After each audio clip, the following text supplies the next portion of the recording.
ಸಾವಿರಾರು ವರ್ಷಗಳ ಶೋಷಣೆಯ ಸಂಕೋಲೆಗೆ ಸಿಲುಕಿ ಬಾಯಿದ್ದು ಮೂಕರಾಗಿ ಕಿವಿ ಇದ್ದು ಕಿವುಡರಾಗಿ ಸಮಾಜದ ಅಂಚಿಗೆ ಸರಿಸಲ್ಪಟ್ಟಿದ್ದ ವಂಚಿತರ ಪಾಲಿನ ಬಹು ದೊಡ್ಡ ಶಕ್ತಿ ಡಾಕ್ಟರ್ ಬಾಬಾ ಸಾಹೇಬ್ ಅಂಬೇಡ್ಕರ್.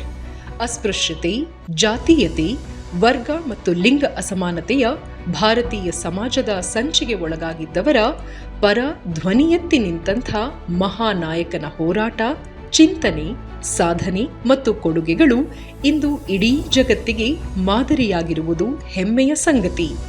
ಕಾಲನ ಕಿರೀಟದ ಮೇಲೆ ಕಾಲಕಾಲಕ್ಕೂ ಅಜರಾಮರವಾಗಿ ಉಳಿಯುವಂತೆ ತನ್ನ ಅಪ್ರತಿಮ ಕೀರ್ತಿಯನ್ನು ಕೆತ್ತಿ ಹೋಗಿರುವ ವಿಶ್ವಜ್ಞಾನಿ, ವಿಶ್ವ ದಾರ್ಶನಿಕನ ಚಿಂತನೆಗಳನ್ನು ತನ್ನ ವಿಭಿನ್ನ ಕಾರ್ಯಕ್ರಮಗಳ ಮುಖೇನ ಪಸರಿಸುವ ಕಾಯಕದಲ್ಲಿ ಚಂದನವಾಹಿನಿ ಎಂದೆಂದೂ ಮುಂದು. ಇದೀಗ ಯುವಜನರ ಮುಖೇನ ನಾಡಿನ ಜನಮನದಂಗಳಕ್ಕೆ ಅಂಬೇಡ್ಕರ್ ರವರ ಚಿಂತನೆಗಳನ್ನು ತಲುಪಿಸುವ ವಿನೂತನ ಪ್ರಯತ್ನವನ್ನು ಚಂದನವಾಹಿನಿ ಮಾಡುತ್ತಿದೆ. ಈ ಮಹತ್ ಕಾರ್ಯಕ್ಕೆ ಸಹಯೋಗ ನೀಡುವವರು ಡಾಕ್ಟರ್ ಮನಮೋಹನ್ ಸಿಂಗ್, ಬೆಂಗಳೂರು ನಗರ ವಿಶ್ವವಿದ್ಯಾಲಯದ ಡಾಕ್ಟರ್ ಅಂಬೇಡ್ಕರ್ ಅಧ್ಯಯನ ಕೇಂದ್ರ. ದೂರದರ್ಶನ ಚಂದನವಾಹಿನಿಯ ಎಲ್ಲ ಸಹೃದಯ ವೀಕ್ಷಕ ಕೋಟಿಗೆ ಅನಂತ ನಮಸ್ಕಾರಗಳು, ಭೀಮ ನಮಸ್ಕಾರಗಳು. ಆತ್ಮೀಯ ವೀಕ್ಷಕರೇ, ಜಗತ್ತಿನಾದ್ಯಂತ ಡಾಕ್ಟರ್ ಬಾಬಾ ಸಾಹೇಬ್ ಅಂಬೇಡ್ಕರ್ ಅವರ 135ನೇ ಜಯಂತಿಯನ್ನು ಅತ್ಯಂತ ಸಂಭ್ರಮದಿಂದ ಸಡಗರದಿಂದ ಆಚರಿಸಲಾಗ್ತಾ ಇದೆ. ಅದೇ ಹೊತ್ತಲ್ಲಿ ಪತ್ರಿಕೆಗಳು ಅಥವಾ ಮಾಧ್ಯಮಗಳು ಎಲ್ಲರ ಹಿತವನ್ನು ಕಾಪಾಡಬೇಕು ಅನ್ನುವಂಥ ಅಮೂಲ್ಯ ಸಂದೇಶ ಕೊಟ್ಟಂಥ ಬಾಬಾ ಸಾಹೇಬ್ ಅಂಬೇಡ್ಕರ್ ಸಂದೇಶವನ್ನು ಚಾಚೂ ತಪ್ಪದೆ ತನ್ನ ನಿತ್ಯದ ಕಾರ್ಯಕ್ರಮಗಳ ಮೂಲಕ ಪಾಲಿಸ್ತಾ ಬರ್ತಾ ಇರ್ತಕ್ಕಂಥ ಹೆಗ್ಗಳಿಕೆ ನಮ್ಮ ದೂರದರ್ಶನದ್ದು. ಬಾಬಾ ಸಾಹೇಬ್ ಅಂಬೇಡ್ಕರ್ ಅವರ ಚಿಂತನೆಗಳನ್ನು ಕುರಿತಂಥ ಒಂದು ಸಂವಾದ. ಅಂದರೆ ಬಾಬಾ ಸಾಹೇಬರ ಪ್ರಸ್ತುತತೆಯನ್ನು, ಅವರ ಕೊಡುಗೆಗಳನ್ನು, ಬದುಕನ್ನು, ಹಾಗೆಯೇ ಸಾಧನೆಯನ್ನು ಮೆಲುಕು ಹಾಕೋದಕ್ಕೆ ನಮ್ಮ ಯುವಜನರ ಮುಖೇನ ನಿಮಗೆ ಕಾರ್ಯಕ್ರಮವನ್ನು ರೂಪಿಸ್ಕೊಡ್ತಾ ಇದ್ದೇವೆ. ಯಾರು ಯುವಜನರು? ಯಾಕೆಂದರೆ ಯುವಜನ ಅಂದ ಕೂಡಲೇ ನಮ್ಮ ದೇಶದ ನಾಳಿನ ಭವಿಷ್ಯದ ಬಹುದೊಡ್ಡ ಭರವಸೆಗಳು. ಆ ಭರವಸೆ ಯಶಸ್ವಿ ಆಗಬೇಕು ಅಂತ ಅಂದರೆ ಅವರಲ್ಲಿ ಒಂದು ತುಂಬು ಚಿಂತನೆ ಇರಬೇಕು, ಮೌಲ್ಯಯುತವಾದಂಥ ಬದುಕಿರಬೇಕು, ಬದುಕಿನ ಕ್ರಮ ಇರಬೇಕು. ಅದಕ್ಕೆ ಅಂಬೇಡ್ಕರ್ ಅವರ ಚಿಂತನೆಗಳು ಎಷ್ಟು ಪೂರಕವಾಗ್ಬೋದು ಅನ್ನುವಂಥದ್ದು ತಮ್ಮೆಲ್ಲರ ಪ್ರಶ್ನೆ ಇರ್ಬೋದು. ಕಾರಣ ಇಷ್ಟೇ, ಶಿಕ್ಷಣ ರಂಗ ಇವತ್ತು ನಿರುದ್ಯೋಗಿಗಳನ್ನು ತಯಾರು ಮಾಡ್ತಕ್ಕಂಥ ಕಾರ್ಖಾನೆ ಅನ್ನುವಂಥ ಅಪವಾದದ ಜೊತೆಗೆ ಮಕ್ಕಳ ಮನಸ್ಸನ್ನು ಅರಳಿಸೋದ್ರ ಬದಲು ಕೆರಳಿಸುವಂಥ ಅನೇಕ ವಿದ್ಯಮಾನಗಳು ನಮ್ಮ ಸುತ್ತ ನಡೀತಾ ಇದ್ದಾವೆ. ಹಾಗಾಗಿ ಆ ಕೆರಳುವ ಯುವ ಮನಸ್ಸುಗಳನ್ನು ಅರಳಿಸುವ ಒಂದು ಪ್ರಕ್ರಿಯೆಯಲ್ಲಿ ಇವತ್ತು ನಮ್ಮ ಸಂವಾದ ಬಹಳ ದೊಡ್ಡ ಪಾತ್ರವನ್ನು ವಹಿಸ್ತಾ ಇದೆ ಅಂತ ಹೇಳಲಿಕ್ಕೆ ನನಗೆ ಖುಷಿ ಆಗುತ್ತೆ. ಈ ಸಂವಾದಕ್ಕೆ ಡಾಕ್ಟರ್ ಮನಮೋಹನ್ ಸಿಂಗ್, ಬೆಂಗಳೂರು ನಗರ ವಿಶ್ವವಿದ್ಯಾಲಯ ಕೈ ಜೋಡಿಸಿದೆ ದೂರದರ್ಶನ ಜೊತೆ. ಹಾಗಾದರೆ ಯಾರು ಇವತ್ತು ನಮ್ಮ ಯುವಜನರ ಜೊತೆ ಸಂವಾದ ಮಾಡೋದಕ್ಕೆ ಮುಂದಾಗಿದ್ದಾರೆ ಅಂತ ಅಂದರೆ, ನಾಡಿನ ಶ್ರೇಷ್ಠ ಸಾಹಿತಿಗಳು, ಸಂಸ್ಕೃತಿ ಚಿಂತಕರು, ಚಲನಚಿತ್ರ, ಸಾಹಿತ್ಯ, ಜನಪರ ಚಳುವಳಿ, ಹಾಗೆಯೇ ಬೆಂಗಳೂರು ವಿಶ್ವವಿದ್ಯಾಲಯದ ವಿಶ್ರಾಂತ ಅಧ್ಯಾಪಕರು ಆದಂಥ ಡಾಕ್ಟರ್ ಬರಗೂರು ರಾಮಚಂದ್ರಪ್ಪನವರು. ಆತ್ಮೀಯ ವೀಕ್ಷಕರೇ, ಬರಗೂರು ರಾಮಚಂದ್ರಪ್ಪನವರ ಬದುಕು, ಬರಹ ಮತ್ತು ಸಾಧನೆಗಳನ್ನು ನೋಡಿದಾಗ ಜೀವಪರ ನಿಲುವುಗಳು, ಹಾಗೆಯೇ ಜೀವಪರವಾದಂಥ ಬರವಣಿಗೆ, ಚಿಂತನೆಗಳ ಮೂಲಕ ನಾಡಿನ ಬಹುತೇಕ ಸಾಹಿತ್ಯ ವಲಯದಲ್ಲಿ ಒಂದು ದೊಡ್ಡ ಸಾಕ್ಷಿ ಪ್ರಜ್ಞೆಯಾಗಿರ್ತಕ್ಕಂಥ ಶ್ರೀಯುತರನ್ನು ಹಾರ್ದಿಕವಾಗಿ ಈ ಸಂವಾದಕ್ಕೆ ವಾಹಿನಿ ಪರವಾಗಿ ಬರಮಾಡಿಕೊಳ್ತೀನಿ. ನಮಸ್ಕಾರ ಸರ್. ಕಾರ್ಯಕ್ರಮಕ್ಕೆ ಪ್ರೀತಿಯಿಂದ ಗೌರವಪೂರ್ವಕವಾದಂಥ ಸ್ವಾಗತವನ್ನು ಬಯಸ್ತೇನೆ. ಹಾಗೆಯೇ ಬರಗೂರು ರಾಮಚಂದ್ರಪ್ಪನವರ ಜೊತೆ ಒಂದು ಸುವರ್ಣಾವಕಾಶ ಅಂತ ಹೇಳ್ತೀನಿ ನಾನು. ಇವತ್ತಿನ ವಿದ್ಯಾರ್ಥಿಗಳೇನು ಬಂದಿದ್ದಾರೆ ಅವ್ರಿಗೆ ಒಂದು ಸುವರ್ಣಾವಕಾಶ, ಇಂಥ ಮಹನೀಯರ ಜೊತೆ ಸಂವಾದ ನಡೆಸೋದಕ್ಕೆ. ಇಂಥ ಅದೃಷ್ಟದ ವಿದ್ಯಾರ್ಥಿಗಳಿಗೆ ನಾನು ಹಾರ್ದಿಕವಾದಂಥ ಸ್ವಾಗತ, ಸುಸ್ವಾಗತ. ಇವತ್ತು ಬರಗೂರು ರಾಮಚಂದ್ರಪ್ಪನವರು ಡಾಕ್ಟರ್ ಬಾಬಾ ಸಾಹೇಬ್ ಅಂಬೇಡ್ಕರ್ ಅವರ ಚಿಂತನೆಗಳ ಪ್ರಸ್ತುತತೆ ಸಮಕಾಲೀನ ಜಗತ್ತಿಗೆ ಎಷ್ಟು ಮುಖ್ಯ, ಯಾಕೆ ಮುಖ್ಯ ಅಂತ ಹೇಳಿ ಮಾತಾಡ್ತಿದ್ದಾರೆ. ಸರ್, ಸಂವಾದಕ್ಕೆ ವೇದಿಕೆ ಸಿದ್ಧವಾಗಿದೆ, ಮಾತಾಡ್ಬೋದು ತಾವು. ಎಲ್ರಿಗೂ ನಮಸ್ಕಾರ. ಬಾಬಾ ಸಾಹೇಬ್ ಅಂಬೇಡ್ಕರ್ ಅವರ ಚಿಂತನೆಗಳ ಪ್ರಸ್ತುತತೆಯನ್ನು ಕುರಿತು ಮಾತಾಡುವಾಗ ಪ್ರಸ್ತುತತೆ ಅಂತಂದರೆ ಏನು ಅನ್ನೋದನ್ನು ನಾವು ಸ್ಪಷ್ಟಪಡಿಸ್ಕೊಳ್ಬೇಕಾಗಿರುತ್ತೆ. ಯಾವುದೇ ಒಬ್ಬ ಮಹಾನ್ ವ್ಯಕ್ತಿ ಇರ್ತಾರಲ್ಲ, ಅವರು ಮಾಡಿದ ಸಾಧನೆ, ಅವರ ಚಿಂತನೆಗಳು, ಅವರ ಕ್ರಿಯಾಶೀಲತೆಗೆ ಒಂದು ಚಾರಿತ್ರಿಕ ಸಂದರ್ಭ ಇರುತ್ತೆ. ಅಂದರೆ ಒಂದು ಹಿಸ್ಟಾರಿಕಲ್ ಕಾಂಟೆಕ್ಸ್ಟ್ ಅಂತ ಏನು ಕರಿತೇವೆ ಇಂಗ್ಲೀಷಲ್ಲಿ, ಅದಿರುತ್ತೆ. ಆಗ ಕೆಲವು ಚಾರಿತ್ರಿಕ ಸಂದರ್ಭಕ್ಕೆ ಮಾತ್ರವೇ ಬಹಳ ಪ್ರಸ್ತುತವಾದಂಥ ಅನೇಕ ವಿಚಾರಗಳಿರುತ್ತವೆ, ಅದು ಬಹಳ ಮುಖ್ಯವಾದದ್ದೇನೆ. ಆದರೆ ಇನ್ನು ಕೆಲವು ಸಮಕಾಲೀನ ಸಂದರ್ಭಕ್ಕೂ ಪ್ರಸ್ತುತ ಆಗಿರುತ್ತವೆ. ಹಾಗಾಗಿ ಒಂದು ಚಾರಿತ್ರಿಕ ಸಂದರ್ಭ ಮತ್ತು ಸಮಕಾಲೀನ ಸಂದರ್ಭ ಎರಡಕ್ಕೂ ಪ್ರಸ್ತುತವಾಗುವಂತಹ ಅನೇಕ ಚಿಂತನೆಗಳನ್ನು ಕೊಟ್ಟಂತಹ ನಮ್ಮ ದೇಶದ ಮಹಾನ್ ಚೇತನಗಳಲ್ಲಿ ಅಂಬೇಡ್ಕರ್ ಅವರು ಸಹ ಒಬ್ಬರು, ಮತ್ತು ಅಷ್ಟೇ ಅಲ್ಲ ಅಗ್ರಗಣ್ಯರು ಅಂತ ಹೇಳೋಕ್ಕೆ ಇಷ್ಟಪಡ್ತೇನೆ ನಾನು. ಅವರ ಮಹತ್ವನ ತಿಳ್ಕೊಬೇಕಾದ್ರೆ ನಾವು ಸ್ವಾತಂತ್ರ್ಯ ಪೂರ್ವದ ಸಂದರ್ಭಕ್ಕೆ ಹೋಗಬೇಕು. ಸ್ವಾತಂತ್ರ್ಯ ಪೂರ್ವದಲ್ಲಿ ಒಂದು ಹೋರಾಟಗಳು ನಡೀತಿದ್ವಲ್ಲ, ಅನೇಕ ಹೋರಾಟಗಳು ನಡೀತಿದ್ವು. ಅದನ್ನು ಭಾಳ ಸ್ಥೂಲವಾಗಿ 3 ತಂಡಗಳಾಗಿ ವರ್ಗೀಕರಿಸ್ಬೋದು. ಒಂದು, ಗಾಂಧೀಜಿಯವರ ನೇತೃತ್ವದಲ್ಲಿ ನಡೀತಾ ಇದ್ದಂತಹ ವಸಾಹತುಶಾಹಿ ಸರ್ವಾಧಿಕಾರದ ವಿರುದ್ಧದ ಹೋರಾಟ. ಅದು ಬ್ರಿಟಿಷ್ ವಸಾಹತುಶಾಹಿಯನ್ನು ಭಾರತದಿಂದ ಓಡಿಸ್ಬೇಕು, ಅದು ಪ್ರಧಾನವಾಗಿತ್ತು. ಅದ್ರ ಜೊತೆಗೆ ಬೇರೆವೂ ಇದ್ದವು, ಇಲ್ಲ ಅಂತಲ್ಲ. ಹಾಗೇನೇ ಅಂಬೇಡ್ಕರ್ ಅವರ ನೇತೃತ್ವದಲ್ಲಿ ನಡೀತಾ ಇದ್ದಂತಹ ಪ್ರಧಾನವಾಗಿ ವರ್ಣಾಹತುಶಾಹಿ ಸರ್ವಾಧಿಕಾರದ ವಿರುದ್ಧದ ಹೋರಾಟ ಅದು. ಅದರ ಜೊತೆಗೆ ಬೇರೆ ವಿಚಾರಗಳು ಅಂಬೇಡ್ಕರ್ ಅವರಿಗಿದ್ದು. ಮೂರನೇದು, ಸಮತಾವಾದಿಗಳು ಆರ್ಥಿಕ ಅಥವಾ ಬಂಡವಾಳಶಾಹಿ ಸರ್ವಾಧಿಕಾರದ ವಿರುದ್ಧ ನಡೆಸ್ತಾ ಇದ್ದು ಹೋರಾಟಗಳು. ಇದರ ಮಧ್ಯೆ ರೈತರ ಹೋರಾಟಗಳಿದ್ವು, ಅನೇಕ ಅಲೆಮಾರಿಗಳ ಹೋರಾಟಗಳಿದ್ವು, ಕಾರ್ಮಿಕರ ಹೋರಾಟಗಳಿದ್ವು. ಇವೆಲ್ಲವೂ ಆ ಕಾಲದಲ್ಲಿ ಇದ್ದದ್ದುಂಟು. ಸ್ಥೂಲವಾಗಿ 3 ಹೋರಾಟ ಇದೆಯಲ್ಲ. ಈಗ ಬ್ರಿಟಿಷರು ಹೊರಟೋದ್ರು. ಅಂದರೆ ರಾಜಕೀಯ ಸರ್ವಾಧಿಕಾರ ಅಂತ ಏನಿತ್ತು, ವಸಾಹತುಶಾಹಿ ಸರ್ವಾಧಿಕಾರ, ಅದು ಹೊರಟೋಯ್ತು. ಆದರೆ ಆರ್ಥಿಕ ಸಾಮಾಜಿಕ ಸಮಾನತೆ ಬಂದಿದೆಯಾ ಪೂರ್ಣ ಪ್ರಮಾಣದಲ್ಲಿ ಅನ್ನುವಂಥ ಪ್ರಶ್ನೆಯನ್ನು ಹಾಕ್ಕೊಂಡಾಗ ಅಂಬೇಡ್ಕರ್ ಪ್ರಸ್ತುತತೆ ಗೊತ್ತಾಗುತ್ತೆ ನಿಮಗೆ. ಅಂಬೇಡ್ಕರ್ ಅವರು ಯಾಕೆ ಬಹಳ ಮುಖ್ಯ ಆಗ್ತಾರೆ ಅಂತಂದರೆ, ವರ್ಣಾಹತುಶಾಹಿ ಸರ್ವಾಧಿಕಾರದ ವಿರುದ್ಧ ಅವರು ಕಟ್ಟಿದ ಹೋರಾಟ ಅದು ಅಷ್ಟಕ್ಕೆ ನಿಂತಿರಲಿಲ್ಲ. ಬಹಳಷ್ಟು ಜನ ಅಂಬೇಡ್ಕರ್ ಅವ್ರ ಬಗ್ಗೆ ಏನು ಅಂದ್ಕೊಂಡಿರ್ತಾರೆ ಅಂದರೆ, ಅಂಬೇಡ್ಕರ್ ಅಂದರೆ ಮೀಸಲಾತಿ, ಅಂಬೇಡ್ಕರ್ ಅಂತ ಅಂದರೆ ಬರೀ ಜಾತಿ ವ್ಯವಸ್ಥೆ ವಿರುದ್ಧ ಹೋರಾಟ ಮಾಡಿದವರು, ವರ್ಣಾಶ್ರಮ ಧರ್ಮ ವಿರೋಧ ಮಾಡಿದವರು ಅಂತ ಅಷ್ಟೇ ತಿಳ್ಕೊಂಡಿರ್ತಾರೆ. ಆದರೆ ಅಷ್ಟೇ ಅಲ್ಲ ಅಂಬೇಡ್ಕರ್ ಅಂದರೆ ಎಲ್ಲ ಯುವಜನರು ಇವತ್ತು ಅರ್ಥ ಮಾಡ್ಕೋಬೇಕು. ವಿದ್ಯಾರ್ಥಿ ಯುವಜನರು, ಅದ್ಭುತವಾದ ಒಬ್ಬ ಅಧ್ಯಯನಶೀಲ ವಿದ್ವಾಂಸ ಅವರು ಅಂಬೇಡ್ಕರ್ ಅವರು. ಇಡೀ ಭಾರತದ ಚರಿತ್ರೆಯನ್ನು ಮರು ಕಟ್ಟಿದಂತಹ ಒಬ್ಬ ವ್ಯಕ್ತಿ ಅವರು. ಅದನ್ನು ಪುನರ್ರೂಪಿಸ್ತಾರೆ, ಭಾರತದ ಚರಿತ್ರೆಯನ್ನು. ಸಾಮಾಜಿಕ ನೆಲೆಯಿಂದ ಭಾರತದ ಸಾಮಾಜಿಕ ಸಂರಚನೆಯನ್ನು, ಭಾರತವನ್ನು ಹೇಗೆ ನೋಡ್ಬೋದು ಎನ್ನುವ ಅಧ್ಯಯನದ ಮುಖಾಂತರವಾಗಿ ಇಲ್ಲಿರುವಂಥ ಶ್ರೇಣೀಕರಣದ ಒಳಸುಳಿಗಳನ್ನೆಲ್ಲ ಅನಾವರಣಗೊಳಿಸಿದವರು ಅಂಬೇಡ್ಕರ್ ಅವರು. ಒಂದು, ನೀವು ಅಂಬೇಡ್ಕರ್ ವಿಚಾರಧಾರೆ ತಿಳ್ಕೋಬೇಕು ಅಂತಂದರೆ 1931 ಸೆಪ್ಟೆಂಬರ್ 15ನೇ ತಾರೀಕು ದುಂಡು ಮೇಜಿನ ಸಭೆಯ ಒಳಗಡೆ ಅವರು ಆಡಿದ ಮಾತುಗಳನ್ನು ತಿಳ್ಕೊಂಡ್ರೆ ಅಂಬೇಡ್ಕರ್ ಚಿಂತನೆಯ ವ್ಯಾಪ್ತಿ ಎಷ್ಟು ದೊಡ್ಡದು ಅಂತ ಗೊತ್ತಾಗತ್ತೆ. ನಿಜ ಅಲ್ಲ, ಅವರು ಮಾತಾಡ್ತಾರೆ. ಅಂದರೆ ಅನೇಕರು, ಉಳ್ಳವರು ಮತ್ತು ಮೇಲ್ವರ್ಗದವರು ದಲಿತರನ್ನು ದಮನ ಮಾಡ್ತಿದ್ದಾರೆ. ಅದಷ್ಟೇ ಅಲ್ಲ, ಬಂಡವಾಳಶಾಹಿಗಳು ಕಾರ್ಮಿಕರನ್ನು ದಮನ ಮಾಡ್ತಿದ್ದಾರೆ, ಭೂಮಾಲೀಕರು ಗೇಣಿದಾರರನ್ನು ದಮನ ಮಾಡ್ತಿದ್ದಾರೆ, ಪುರುಷ ಪ್ರಧಾನ ಸಮಾಜದ ಒಳಗಡೆ ಹೆಣ್ಣುಮಕ್ಕಳು ಕಷ್ಟಗಳನ್ನು ಅನುಭವಿಸ್ತಿದ್ದಾರೆ. ಈ ಎಲ್ಲವನ್ನು ತೊಡೆದು ಹಾಕಿ ಸಮಾನತೆ ತರೋ ಅಂಥ ಧೈರ್ಯ ನಿಮ್ಮ ಸರ್ಕಾರಕ್ಕಿದೆಯಾ ಅಂತ ಬ್ರಿಟಿಷರನ್ನು ಪ್ರಶ್ನೆ ಮಾಡಿರೋದು ದುಂಡು ಮೇಜಿನ ಸಭೆಯಲ್ಲಿ. ಅಂದರೆ ಅದರ ಅರ್ಥ ಏನಂದರೆ, ಅಂಬೇಡ್ಕರ್ ಮಹಿಳೆಯರ ಪರವಾಗಿ ಮಾತಾಡಿದರು, ದಲಿತರ ಪರವಾಗಿ ಮಾತಾಡಿದರು, ಶ್ರಮಜೀವಿಗಳ ಪರವಾಗಿ ಮಾತಾಡಿದರು, ಗೇಣಿದಾರರ ಪರವಾಗಿ ಮಾತಾಡಿದರು. ಅಂದರೆ ಸಮಾಜದಲ್ಲಿ ಯಾರ್ಯಾರು ದಮನಿತರಾಗಿದ್ದರೋ, ಯಾರ್ಯಾರು ಶೋಷಣೆಗೆ ಒಳಗಾಗಿದ್ದರೋ ಅವರೆಲ್ಲರ ಪರವಾದ ದನಿಯಾಗಿ ಅಂಬೇಡ್ಕರ್ ಅವರು ಮಾತಾಡ್ತಾಯಿದ್ರು. ಸಹಜವಾಗಿಯೇ ಅಸ್ಪೃಶ್ಯತೆ ಬಹಳ ಆಳದಲ್ಲಿದ್ದಂಥ ಈ ಸಮಾಜದ ಒಳಗಡೆ ಅಸ್ಪೃಶ್ಯತೆಯ ವಿರುದ್ಧದ ಹೋರಾಟ ಮುನ್ನೆಲೆಗೆ ಬಂದಿದ್ದು ತೀರಾ ಸಹಜವಾದ್ದು ಮತ್ತು ಅಗತ್ಯವಾದದ್ದು ಹೌದು. ಎಷ್ಟು ಮಟ್ಟಿಗೆ ಅಗತ್ಯವಾದದ್ದು ಅಂದರೆ, ಈ ಕೆಲವು ವರ್ಷಗಳ ಒಂದು ಅಂಕಿ ಸಂಖ್ಯೆಗಳನ್ನು ನೋಡಿದರೆ ಇನ್ನೂ ನಮ್ಮ ದೇಶದಲ್ಲಿ 1,78,00,000 ಜನ ಕೈಯಲ್ಲಿ ಮಲ ಎತ್ತೋರಿದ್ದಾರೆ. ನೋಡಿ, ಇಂಥ ಸಂದರ್ಭದಲ್ಲಿ ಅಂಬೇಡ್ಕರ್ ಬಹಳ ಮುಖ್ಯ ಆಗ್ತಾರೆ. ಯಾಕೆ ಅವರ ಅಸ್ಪೃಶ್ಯತೆ ವಿರೋಧಿ ಹೋರಾಟ ಬಹಳ ಮುಖ್ಯ? ಅಸ್ಪೃಶ್ಯತೆಯ ವಿರೋಧಿ ಹೋರಾಟವನ್ನು ಅಷ್ಟೇ ಮುಖ್ಯವಾಗಿಸ್ಕೊಳ್ಳಿಲ್ಲ ಅವರು.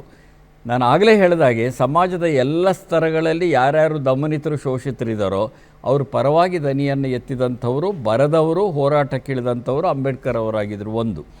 ಇನ್ನೊಂದು, ಈಗ ಸಂವಿಧಾನವನ್ನು ರಚನೆ ಮಾಡಿಕೊಟ್ಟಿದ್ದು ನಿಮಗೆಲ್ರಿಗೂ ಗೊತ್ತಿದೆ ಅದು. ಆದರೆ ಸಂವಿಧಾನ ರಚನೆ ಮಾಡುವ ಸಂದರ್ಭದ ಒಳಗಡೆ ಪ್ರಜಾಪ್ರಭುತ್ವ ಅಂದರೆ ಏನು ಅನ್ನೋದನ್ನು ಅವರು ನಿರ್ವಚನಗೊಳಿಸ್ತಾರೆ. ಅದು ಬಹಳ ಮುಖ್ಯವಾದ್ದು ನಾವು ತಿಳ್ಕೊಬೇಕಾಗಿರೋದು. ನಾವು ಪ್ರಜಾಪ್ರಭುತ್ವ ಅಂದರೆ ಏನು ಅಂದ್ಕೊಂಡಿದ್ದೇವೆ ಅಂತ ಅಂದರೆ ಚುನಾವಣೆ ನಡೆದರೆ ಅದು ಪ್ರಜಾಪ್ರಭುತ್ವ, ಚುನಾವಣೆಯೇ ಪ್ರಜಾಪ್ರಭುತ್ವದ ಒಂದು ಮಾನದಂಡ ಅಂತ ಅಂದ್ಕೊಂಡ್ಬಿಟ್ಟಿದ್ದೇವೆ. ಅದು ನಿಜ, ಮುಖ್ಯವಾದ ಒಂದು ಮಾನದಂಡ ಚುನಾವಣೆ ಪ್ರಜಾಪ್ರಭುತ್ವ ಇರೋದಕ್ಕೆ. ಆದರೆ ಅದಷ್ಟೇ ಅಲ್ಲ, ಪ್ರಜಾಪ್ರಭುತ್ವದ ಪರಿಕಲ್ಪನೆಯನ್ನು ಅಂಬೇಡ್ಕರ್ ಅವರು 1949 ನವೆಂಬರ್ 25ನೇ ತಾರೀಕು ಸಂವಿಧಾನ ಸಭೆಯಲ್ಲಿ ಮಂಡಿಸ್ತಾರೆ. 26ನೇ ತಾರೀಕು ಸಂವಿಧಾನ ಸ್ವೀಕಾರವಾಗುತ್ತೆ. ಅದರ ಹಿಂದಿನ ದಿವಸ ಅವರು ಮಾತಾಡ್ತಾ ಹೇಳ್ತಾರೆ, ಪ್ರಜಾಪ್ರಭುತ್ವದಲ್ಲಿ 3 ಧಾರೆಗಳುಂಟು. ಒಂದು ಸಾಮಾಜಿಕ ಪ್ರಜಾಪ್ರಭುತ್ವ, ಇನ್ನೊಂದು ಆರ್ಥಿಕ ಪ್ರಜಾಪ್ರಭುತ್ವ, ಮತ್ತೊಂದು ರಾಜಕೀಯ ಪ್ರಜಾಪ್ರಭುತ್ವ. ಆರ್ಥಿಕ ಪ್ರಜಾಪ್ರಭುತ್ವ ಬಲವಾದರೆ ರಾಜಕೀಯ ಪ್ರಜಾಪ್ರಭುತ್ವಕ್ಕೆ ಒಂದು ಶಕ್ತಿ ಬರುತ್ತೆ ಅಂತ ಹೇಳ್ತಾರೆ. ಆದರೆ ನನಗೆ ಮುಖ್ಯವಾದದ್ದು, ನನಗೆ ಅಂದರೆ ನನಗಲ್ಲ, ಅಂಬೇಡ್ಕರ್ ಅವರು ಹೇಳಿದ್ದು, ನನಗೆ ಮುಖ್ಯವಾದದ್ದು ಸಾಮಾಜಿಕ ಪ್ರಜಾಪ್ರಭುತ್ವ. ಸಾಮಾಜಿಕ ಪ್ರಜಾಪ್ರಭುತ್ವ ಅಂದರೆ ಸ್ವಾತಂತ್ರ್ಯ, ಸಮಾನತೆ, ಸೋದರತೆ. ಈ 3 ಅಂಶಗಳನ್ನು ಯಾವುದು ಪಡ್ಕೊಂಡಿರುತ್ತೋ ಅದು ಸಾಮಾಜಿಕ ಪ್ರಜಾಪ್ರಭುತ್ವ. ಇವತ್ತು ಬಹಳ ಬೇಕಾಗಿರೋದು ಅದೇನೇನು. ಅಂಬೇಡ್ಕರ್ ಚಿಂತನೆಯ ಪ್ರಸ್ತುತತೆ ಇದೆಯಲ್ಲ, ಅದೇ ಬಹಳ ಮುಖ್ಯವಾದದ್ದು ಇವತ್ತು. ಈಗ ಸ್ವಾತಂತ್ರ್ಯ ನಮಗೆ ಬಂದಿದೆ, ಆದರೆ ಸ್ವಾತಂತ್ರ್ಯ ಎಷ್ಟು ಜನಕ್ಕೆ ತಲುಪಿದೆ ಅನ್ನೋ ಪ್ರಶ್ನೆಯೂ ಇದೆಯಲ್ಲ. ಹಕ್ಕುಗಳಿವೆ ಸಂವಿಧಾನ ಕೊಟ್ಟಿರೋವು, ಹಕ್ಕು ಎಷ್ಟು ಜನರು ಅನುಭವಿಸೋಕ್ಕೆ ಸಾಧ್ಯ ಆಗಿದೆ ಅಂಥದ್ದೊಂದು ಸಮಾಜ ಇದೆಯಾ? ಈಗ ಯಾರೋ ಒಬ್ಬ ಮಹಿಳೆಗೆ ಎಷ್ಟು ಮಟ್ಟಿಗೆ ಸ್ವಾತಂತ್ರ್ಯ ಇದೆ, ನಿಜ, ಮೊದಲಿಗಿಂತ ಬದಲಾಗಿದೆ ಅನ್ನೋದು ನಿಜ, ಇಲ್ಲ ಅಂತ ಹೇಳೋದಿಲ್ಲ. ಆದರೆ ಕೇಂದ್ರ ಸರ್ಕಾರದ ಅಂಕಿಅಂಶಗಳ ಪ್ರಕಾರನೇ ಒಂದು ದಿನಕ್ಕೆ 86 ಜನ ಮಹಿಳೆಯರ ಮೇಲೆ ಅತ್ಯಾಚಾರ ನಡೆಯುತ್ತೆ. ನಾವು ಬದಲಾಗಿರೋ ಸಮಾಜದ ಒಳಗಡೆ ಎಷ್ಟು ದಾರುಣವಾದದ್ದು ನೋಡಿ. ಒಂದು ವಾರದ ಒಳಗಡೆ 13 ಜನ ದಲಿತರ ಹತ್ಯೆ ಆಗುತ್ತೆ. ಇದು ಅಧಿಕೃತ ಸಂಖ್ಯೆ ಹೇಳ್ತಿರೋದು. ಅಂದರೆ ದಮನಶೀಲವಾಗಿರ್ತಕ್ಕಂಥ ಮನೋಧರ್ಮ ಇನ್ನೂ ಸಮಾಜದಿಂದ ಹೋಗಿಲ್ಲ. ದಮನರಹಿತವಾಗಿರ್ತಕ್ಕಂಥ ಒಂದು ಸಮಾಜ ಬರಬೇಕು, ಅದೇ ನಿಜವಾದ ಪ್ರಜಾಪ್ರಭುತ್ವ, ಅದು ನಿಜವಾದ ಸ್ವಾತಂತ್ರ್ಯ. ಅಂಬೇಡ್ಕರ್ ದೃಷ್ಟಿಯಲ್ಲಿರುವ ಸ್ವಾತಂತ್ರ್ಯ ಇದೆಯಲ್ಲ, ಆ ಸ್ವಾತಂತ್ರ್ಯದ ಜೊತೆಗೆ ಸಮಾನತೆ ಇದೆ, ಸೋದರತೆ ಇದೆ. ಸಮಾನತೆ ಅನ್ನೋದಿದೆಯಲ್ಲ, ಅದು ಆರ್ಥಿಕವಾಗಿ, ಸಾಮಾಜಿಕವಾಗಿ ಈ ದೇಶ ಮುಂದುವರೆದೇ ಇಲ್ಲ ಅಂತ ಹೇಳಿದರೆ ಸುಳ್ಳು ಹೇಳಿದಾಗುತ್ತೆ. ಸಾಕಷ್ಟು ಮುಂದುವರೆದಿದೆ, ಇಲ್ಲ ಅಂತಲ್ಲ. ಆದರೆ ದಾರಿ ಇನ್ನೂ ದೂರ ಇದೆ. ಅದನ್ನು ಅರ್ಥ ಮಾಡಿಕೊಂಡ್ರೆ ಅಂಬೇಡ್ಕರ್ ಇವತ್ತೂ ನಮಗೆ ಒಂದು ಜೀವಶಕ್ತಿನೇ. ಅವ್ರ ಚಿಂತನೆಗಳು ಇವತ್ತು ನಮಗೆ ಬಹಳ ಪ್ರಸ್ತುತನೇ. ಇವತ್ತೂ ಸಹ ಸಮಾನತೆ ಅನ್ನೋದು ಪೂರ್ಣ ಪ್ರಮಾಣದಲ್ಲಿ ಬರಬೇಕು ಅಂತಂದರೆ ಸಾಮಾಜಿಕ ಆರ್ಥಿಕವಾಗಿರುವ ಸಮಾನತೆ ಬರಬೇಕಾಗಿರುತ್ತೆ. ಅಂದರೆ ಜಾತಿವಾದ ಇರಬಾರ್ದು, ಅಲ್ಲಿ ಜಾತಿವಾದ ಇರಬಾರ್ದು, ಧಾರ್ಮಿಕ ಮೂಲಭೂತವಾದ ಇರಬಾರ್ದು, ಆರ್ಥಿಕ ಅಸಮಾನತೆ ಇರಬಾರ್ದು. ಇದೆಲ್ಲವನ್ನು ಅಂಬೇಡ್ಕರ್ ಹೇಳ್ತಾರೆ. 1938ರಲ್ಲೇನೇ ಆರ್ಥಿಕ ಅಸಮಾನತೆಯನ್ನು ಕುರಿತಂತೆ ಕಾರ್ಮಿಕರ ಸಮಾವೇಶದಲ್ಲಿ ಅವರು ಮಾತಾಡ್ತಾರೆ. ಮಹಿಳೆಯರ ಅಭಿವೃದ್ಧಿ ಎಷ್ಟರ ಮಟ್ಟಿಗಾಗಿದೆ ಅನ್ನೋದರ ಆಧಾರದ ಮೇಲೆ ದೇಶದ ಅಭಿವೃದ್ಧಿಯನ್ನು ಅಳಿಬೋದು ಅಂತ ಅಂಬೇಡ್ಕರ್ ಹೇಳ್ತಾರೆ. ಅದರ ಜೊತೆಗೆ ಇವತ್ತಿನ ಬಿಕ್ಕಟ್ಟೇನು, ಸೋದರತೆ ಎಷ್ಟರ ಮಟ್ಟಿಗಿದೆ ಅಂತ ನೀವೇ ಯೋಚನೆ ಮಾಡಿ. ಅಂದರೆ ನಾವೆಷ್ಟರ ಮಟ್ಟಿಗೆ ಒಂದಾಗಿದ್ದೇವೆ, ನಮ್ಮಲ್ಲಿ ಎಷ್ಟರ ಮಟ್ಟಿಗೆ ಬಿರುಕುಗಳಿವೆ, ಎಷ್ಟರ ಮಟ್ಟಿಗೆ ಕಂದಕಗಳ ನಿರ್ಮಾಣವಾಗಿವೆ, ಜಾತಿಗಳ ನಡುವೆ, ಧರ್ಮದ ನಡುವೆ ಕಂದಕಗಳು ನಿರ್ಮಾಣ ಆಗಿರುವಂಥ ಸಂದರ್ಭದ ಒಳಗಡೆ ಅಂಬೇಡ್ಕರ್ ಹೇಳಿದ ಸೋದರತೆ ಅಥವಾ ಭ್ರಾತೃತ್ವ ಅಂತ ಕರೀರಿ, ಅದು ಬಹಳ ಮುಖ್ಯ. ಈ 3 ಅಂಶಗಳು ಬಹಳ ಮುಖ್ಯ. ಅಂದರೆ ಸಾಮಾಜಿಕ ಪ್ರಜಾಪ್ರಭುತ್ವ ಬಹಳ ಮುಖ್ಯವಾಗಿರುವ ಸಂದರ್ಭದ ಒಳಗಡೆ ನಾವು ನಿಂತ್ಕೊಂಡಿದ್ದೇವೆ. ಹಾಗಾಗೇ ಅಂಬೇಡ್ಕರ್ ಚಿಂತನೆ ಇವತ್ತಿಗೂ ಪ್ರಸ್ತುತವಾಗಿದೆ ಅಂತ ಹೇಳೋದು. ಎಲ್ಲ ಕಾಲಕ್ಕೂ ಅದು ಪ್ರಸ್ತುತ ಆಗುತ್ತೆ. ಯಾಕೆಂದರೆ ಯಾವುದೇ ದೇಶಕ್ಕೆ ಹೋಗಿ, ನೀವು ಯಾವುದೇ ಸಮಾಜಕ್ಕೆ ಹೋಗಿ ಸಮಾನತೆ ಬೇಡ ಅಂತ ಹೇಳೋಕ್ಕೆ ಸಾಧ್ಯವಾ? ಇಲ್ಲ. ಸ್ವಾತಂತ್ರ್ಯ ಬೇಡ ಅಂತ ಹೇಳೋದಕ್ಕೆ ಸಾಧ್ಯವಾ? ಇಲ್ಲ. ಸೋದರತೆ ಅಥವಾ ಭ್ರಾತೃತ್ವ ಬೇಡ ಅಂತ ಹೇಳೋಕ್ಕೆ ಸಾಧ್ಯವಾ? ಇಲ್ಲ. ಅವೆಲ್ಲ ಸಾರ್ವಕಾಲಿಕವಾಗಿರ್ತಕ್ಕಂಥ ಮೌಲ್ಯಗಳು. ಅದನ್ನೇ ನಾನು ಆರಂಭದಲ್ಲಿ ಹೇಳಿದ್ದು. ಯಾವುದೇ ಒಂದು ವಿಚಾರಧಾರೆಗೆ ಒಂದು ಚಾರಿತ್ರಿಕ ಸಂದರ್ಭವೂ ಇರುತ್ತೆ, ಸಮಕಾಲೀನ ಸಂದರ್ಭ ಇರುತ್ತೆ. ಅಂಬೇಡ್ಕರ್ ಅವರ ಈ ವಿಚಾರಧಾರೆ ಇದೆಯಲ್ಲ, ಅದು ಅಂದರೆ ಪ್ರಜಾಸತ್ತಾತ್ಮಕ ಸಮಾಜವೊಂದನ್ನು ಕಟ್ಟುವ ವಿಚಾರಧಾರೆ ಇದೆಯಲ್ಲ, ಅದು ಚಾರಿತ್ರಿಕ ಸಂದರ್ಭದಲ್ಲಿಯೂ ಮುಖ್ಯ ಮತ್ತು ಸಮಕಾಲೀನ ಸಂದರ್ಭದಲ್ಲಿಯೂ ಮುಖ್ಯ. ಆದ್ದರಿಂದ ಅವರು ಯಾವತ್ತೂ ಪ್ರಸ್ತುತವಾಗೇ ಇವತ್ತು ಉಳಿದಿದ್ದಾರೆ. ಆಮೇಲೆ ಅವರು ಸುಮ್ಮನೆ ಒಬ್ಬ ಅಂಬೇಡ್ಕರ್ ಆಗಲಿಲ್ಲ. ಅಂಬೇಡ್ಕರನ್ನು ಒಬ್ಬ ವ್ಯಕ್ತಿ ರೂಪುಗೊಳ್ಳೋದಿದೆಯಲ್ಲ, ಅದು ಎಷ್ಟರ ಮಟ್ಟಿಗೆ ಇತ್ತು ಅಂತಂದರೆ ಯುವಜನತೆ ಅರ್ಥ ಮಾಡ್ಕೋಬೇಕು. ಮುಖ್ಯವಾಗಿ ಅವರ ವಿವಾಹಕ್ಕೆ ಒಂದು ಕಲ್ಯಾಣ ಮಂಟಪ ಸಿಕ್ಕೋದಿಲ್ಲ ಅವ್ರಿಗೆ. ಮೀನಿನ ಮಾರ್ಕೆಟಲ್ಲಿ ಮದುವೆ ಆಗ್ತಾರೆ ಅವರು, ಲೆಕ್ಕ ಹಾಕಿ. ಎಂಥ ಸನ್ನಿವೇಶ ಇತ್ತು, ಎಂಥದನ್ನು ಅನುಭವಿಸಿದರು. ಅವರು ಜಾತಿ ವ್ಯವಸ್ಥೆ ವಿರುದ್ಧ ಮಾತಾಡಿದಾಗ ನಾವು ಬೇರೆ ಬೇರೆ ರೀತಿಯಲ್ಲಿ ಹೇಳ್ಬೋದು. ಎಲ್ಲಿದೆಯಪ್ಪ ಜಾತಿ ಅಂತ ಹೇಳೋರು ಇರ್ತಾರೆ. ಎಲ್ಲಿದೆ ಅನ್ನೋದಕ್ಕೆ ಇದೇ ಉದಾಹರಣೆ. ಮೀನಿನ ಮಾರ್ಕೆಟ್ಟಿನಲ್ಲಿ ಅವರು ಮದುವೆ ಆಗಬೇಕಾದಂಥ ಸಂದರ್ಭ ಬರುತ್ತೆ. ಬಹಳ ದೊಡ್ಡ ಹುದ್ದೆಗೆ ಹೋಗ್ತಾರೆ. ಆ ಹುದ್ದೆಯಲ್ಲಿ ಇರೋ ಸಂದರ್ಭದ ಒಳಗಡೆ ಅಂಬೇಡ್ಕರ್ ಕಚೇರಿಯನ್ನು ಪ್ರವೇಶ ಮಾಡುತ್ತಿರಬೇಕಾದ್ರೆ ಕಾರ್ಪೆಟ್ ಹಾಸಿರ್ತಾರಲ್ಲ, ಕಾರಿಡಾರಲ್ಲಿ ತೆಗೆದಿಟ್ಟಿರ್ತಾರೆ. ಕಾರ್ಪೆಟ್ ಮೈಲಿಗೆ ಆಗಬಾರ್ದು ಅಂತ ಅವರು ಹೋಗ್ಬಿಟ್ಟು ತಮ್ಮ ಚೇಂಬರಲ್ಲಿ ಕೂತ ಮೇಲೆ ಕಾರ್ಪೆಟ್ ಹಾಕ್ತಿರ್ತಾರೆ. ಈ ಎಲ್ಲ ಅವಮಾನಗಳನ್ನು ಅನುಭವಿಸಿಯೇ ಅವರು ಸ್ವಾಭಿಮಾನದ ಒಂದು ಮೌಲ್ಯವನ್ನು ಬಿತ್ತುತ್ತಾರೆ. ಹಾಗಾಗಿ ಸ್ವಾಭಿಮಾನ ಅನ್ನೋದಿದೆಯಲ್ಲ ಬಹಳ ಮುಖ್ಯ. 10ನೇ ಶತಮಾನದಲ್ಲೇ ಕನ್ನಡದ ಮಹಾಕವಿ ಪಂಪ ಸ್ವಾಭಿಮಾನ ಮದೊಂದೇ ಕುಲಂ ಅಂತ ಹೇಳ್ದ. ಅಂದರೆ ಅಭಿಮಾನ ಮದೊಂದೇ ಕುಲಂ ಅಂದ. ಕುಲ ಅಂದರೆ ಕುಲ ಅಲ್ಲಯ್ಯ, ಅಭಿಮಾನ ಒಂದೇ ಕುಲಂ. ನೀವು ಹೇಳ್ತಿರೋ ಕುಲ ಅಲ್ಲ, ಹುಟ್ಟಿನಿಂದ ಬರೋದಲ್ಲ ಅಂತ ಹೇಳ್ದ. ಈ ವಿಚಾರಧಾರೆಯ ಒಂದು ದೊಡ್ಡ ಪ್ರವಾಹ ಇದೆಯಲ್ಲ, ಅದು ಮತ್ತೆ ಮತ್ತೆ ನಮ್ಮ ಸಮಾಜದ ಒಳಗಡೆ ಬರ್ತಾ ಇರಬೇಕು. ಬರ್ತಾ ಇರೋದ್ರ ಮುಖಾಂತರವಾಗಿ ಸಮಾನತೆಯ, ಸ್ವಾತಂತ್ರ್ಯದ ಮತ್ತು ಸೋದರತೆಯ ಒಂದು ಸಮಾಜ ಇದೆಯಲ್ಲ, ಅದು ನಮ್ಮ ಆದರ್ಶದ ಮಾದರಿಯಾಗಿರಬೇಕು. ಅಂಥ ಆದರ್ಶದ ಮಾದರಿಗಾಗಿ ದುಡಿದಂಥ ಅನೇಕ ಮಹನೀಯರು ಭಾರತದಲ್ಲಿ ಇದ್ದಾರೆ, ಇಲ್ಲ ಅಂತಲ್ಲ. ಆದರೆ ಅತ್ಯಂತ ತಳ ಸಮುದಾಯದಿಂದ ಬಂದು ಮುಟ್ಟಿಸಿಕೊಳ್ಳಲಾಗದ ಮತ್ತು ಮುಟ್ಟಿಸಿಕೊಳ್ಳದ, ಇವ್ರನ್ನ ಮುಟ್ಟಾಗಿಲ್ಲ, ಇವ್ರು ಯಾರನ್ನೂ ಮುಟ್ಟಾಗಿಲ್ಲ, ಅಂಥ ಒಂದು ಸಮಾಜದಿಂದ ಬಂದು ಇಷ್ಟು ದೊಡ್ಡ ಚಿಂತಕರಾಗಿ ಬೆಳೆದಿದ್ದಿದೆಯಲ್ಲ ಜಗತ್ತಿನ ಒಳಗಡೆ, ಅದು ಅಪರೂಪದ ಒಂದು ಸಂಭವ ಅಂತ ನಾನು ಭಾವಿಸ್ಕೊಂಡಿದ್ದೇನೆ. ಹಾಗಾಗಿ ಅಂಬೇಡ್ಕರ್ ವಿಚಾರಧಾರೆಗಳು ನಮ್ಮ ಸಂದರ್ಭಕ್ಕೆ ಎಷ್ಟು ಪ್ರಸ್ತುತ ಅನ್ನುವಂಥ ಚಿಂತನೆಯನ್ನು ಮಾಡಬೇಕು ಅಂತಂದರೆ, ಅಂಬೇಡ್ಕರ್ ಹೇಳಿದಂತೆ ಮೊದಲು ಯುವಜನರು ವಿದ್ಯಾರ್ಥಿಗಳು ಅಧ್ಯಯನ ಮಾಡಬೇಕು, ಸಂಘಟನೆ ಆಗಬೇಕು, ಆಮೇಲೆ ಹೋರಾಟ ಮಾಡಬೇಕು ಇಂಥದ್ರ ವಿರುದ್ಧ. ಹಾಗಾಗಿ ಅತ್ಯಂತ ಅಧ್ಯಯನಶೀಲವಾದಂಥ ಒಬ್ಬ ವಿದ್ವಾಂಸ, ಭಾರತದ ಸಾಮಾಜಿಕ ಚರಿತ್ರೆಯನ್ನು ಪುನರ್ರೂಪಿಸಿ ನಮ್ಮ ಎದುರುಗಡೆ ಬರೆದುಕೊಟ್ಟಂಥ ಒಬ್ಬ ವಿದ್ವಾಂಸ, ದಮನಿತರ ಪರವಾಗಿ ಹೋರಾಟ ಮಾಡಿದಂಥ ಒಬ್ಬ ಹೋರಾಟಗಾರ, ಪ್ರಜಾಸತ್ತಾತ್ಮಕ ಮೌಲ್ಯ ಅಂದರೆ ಏನು ಅನ್ನೋದನ್ನು ಅತ್ಯಂತ ಸ್ಪಷ್ಟವಾದ ರೀತಿಯಲ್ಲಿ ಖಚಿತವಾಗಿ ಹೇಳಿದ ತೋರಿಸಿಕೊಟ್ಟಂತಹ ಒಬ್ಬ ಸಾಧಕ ಡಾಕ್ಟರ್ ಅಂಬೇಡ್ಕರ್ ಆಗಿದ್ದರು ಅನ್ನೋದು ಇವತ್ತೆಲ್ಲ ನಾವು ಜ್ಞಾಪಿಸ್ಕೊಳ್ಬೇಕಾಗಿರುವಂಥ ವಿಷಯ. ಅದೇ ಸಂದರ್ಭದಲ್ಲಿ ಇನ್ನೊಂದು ಮಾತು ಹೇಳಿ ನಾನು ಮಾತು ಮುಗಿಸ್ತೇನೆ. ಅನೇಕರು ಇದ್ದಾರೆ ಅಂತ ಹೇಳಿದೆ. ನಮ್ಮಲ್ಲಿ ಒಂದು ಪದ್ಧತಿ ಇದೆ, ಕೆಲವರು ನಾಯಕರನ್ನು ಮಾಡ್ತೀವಿ, ಇನ್ನು ಕೆಲವ್ರನ್ನ ಖಳನಾಯಕರನ್ನು ಮಾಡ್ತೀವಿ. ಆ ಥರದ್ದೊಂದು ಪದ್ಧತಿ ಇದೆ. ಭಿನ್ನಾಭಿಪ್ರಾಯಗಳಿರೋದೇ ಪ್ರಜಾಪ್ರಭುತ್ವದ ಲಕ್ಷಣ. ಭಿನ್ನಾಭಿಪ್ರಾಯಗಳು ಯಾವತ್ತೂ ದ್ವೇಷಕ್ಕೆ ಅವಕಾಶವನ್ನು ಕೊಡಬಾರದು. ಆ ದ್ವೇಷರಹಿತವಾಗಿರುವ ಒಂದು ಸಮಾಜ ಇದೆಯಲ್ಲ, ದ್ವೇಷರಹಿತವಾಗಿರುವ ಒಂದು ವಿಚಾರಗಳ ಭಿನ್ನಾಭಿಪ್ರಾಯ ಇದೆಯಲ್ಲ, ಅದು ಮುಖ್ಯ. ಹಾಗಾಗಿ ಒಬ್ಬ ಸಾಧಕ ಬಹಳ ಮೇಲಿರ್ತಾನೆ, ಇನ್ನೊಬ್ಬ ಅವನು ಎದುರುಗಡೆ ಏನೂ ಅಲ್ಲ ಅನ್ನೋದನ್ನು ಸಾಧಕರ ನಡುವೆಯೂ ನಾವು ಮೇಲು ಕೀಳು ಅನ್ನೋದನ್ನು ತರಬಾರ್ದು. ತಂದ್ರೆ ಅದು ಅಂಬೇಡ್ಕರ್ಗೆ ಅವಮಾನ ಅಂತ ನಾನು ಭಾವಿಸ್ಕೊಂಡಿದ್ದೇನೆ. ಹಾಗಾಗಿಯೇ ಅಂಬೇಡ್ಕರ್ ಸಮಾನತೆ ಕಾರಣಕ್ಕೆ, ಸ್ವಾತಂತ್ರ್ಯದ ಕಾರಣಕ್ಕೆ ಮತ್ತು ಭ್ರಾತೃತ್ವದ ಕಾರಣಕ್ಕೆ, ಪ್ರಜಾಪ್ರಭುತ್ವದ ಕಾರಣಕ್ಕೆ. ಏನಾಗಾದರೆ ಪ್ರಜಾಪ್ರಭುತ್ವ ಅದನ್ನು ವಿವರಿಸ್ತಾರೆ ಅಂಬೇಡ್ಕರ್ ಅವರು. ಏನು ಪ್ರಜಾಪ್ರಭುತ್ವ ಅಂದರೆ, ಒಂದು ಕ್ರಾಂತಿಕಾರಕವಾದ ರೀತಿಯಲ್ಲಿ ಹಿಂಸಾತ್ಮಕವಲ್ಲದೇ ಇರತಕ್ಕಂಥ ಕಾನೂನುಬದ್ಧವಾದಂಥ ಸರ್ಕಾರದ ಮುಖಾಂತರ ಸಮಾನತೆಯನ್ನು ತರದೇ ಪ್ರಜಾಪ್ರಭುತ್ವ ಅಂತಾರೆ. ನೀವು ಹೇಗೆ ಅಂಬೇಡ್ಕರನ್ನು ಇವತ್ತು ಪ್ರಸ್ತುತ ಮಾಡಿಕೊಳ್ಬೇಕು ಅನ್ನುವಂಥ ನಿಟ್ಟಿನಲ್ಲಿ ನಿಮ್ಮ ಪ್ರಶ್ನೆ ಯಾರು ಮೊದಲು ಕೇಳ್ತೀರಾ? ನಿಮ್ಮ ಹೆಸರು ಮತ್ತು ನಿಮ್ಮ ಡಿಪಾರ್ಟ್ಮೆಂಟು. ನಮಸ್ತೆ ಸರ್, ನನ್ನ ಹೆಸರು ಪ್ರಕೃತಿ ಅಂತ. ಸರ್, ಅಂಬೇಡ್ಕರ್ ಅವರ ಚಿಂತನೆಗಳು ವಿದ್ಯಾರ್ಥಿ ಸಮೂಹ ಹಾಗೂ ಯುವ ಜನರ ಮೇಲೆ ಹೇಗೆ ಪರಿಣಾಮ ಬೀರ್ತಿದೆ? ಅಂಬೇಡ್ಕರ್ ಅವರ ಚಿಂತನೆಗಳು ಬರೀ ವಿದ್ಯಾರ್ಥಿಗಳು ಯುವಜನರ ಮೇಲೆ ಅಷ್ಟೇ ಅಲ್ಲ, ಜನಗಳ ಮೇಲೆ ಪರಿಣಾಮ ಬೀರಿವೆ.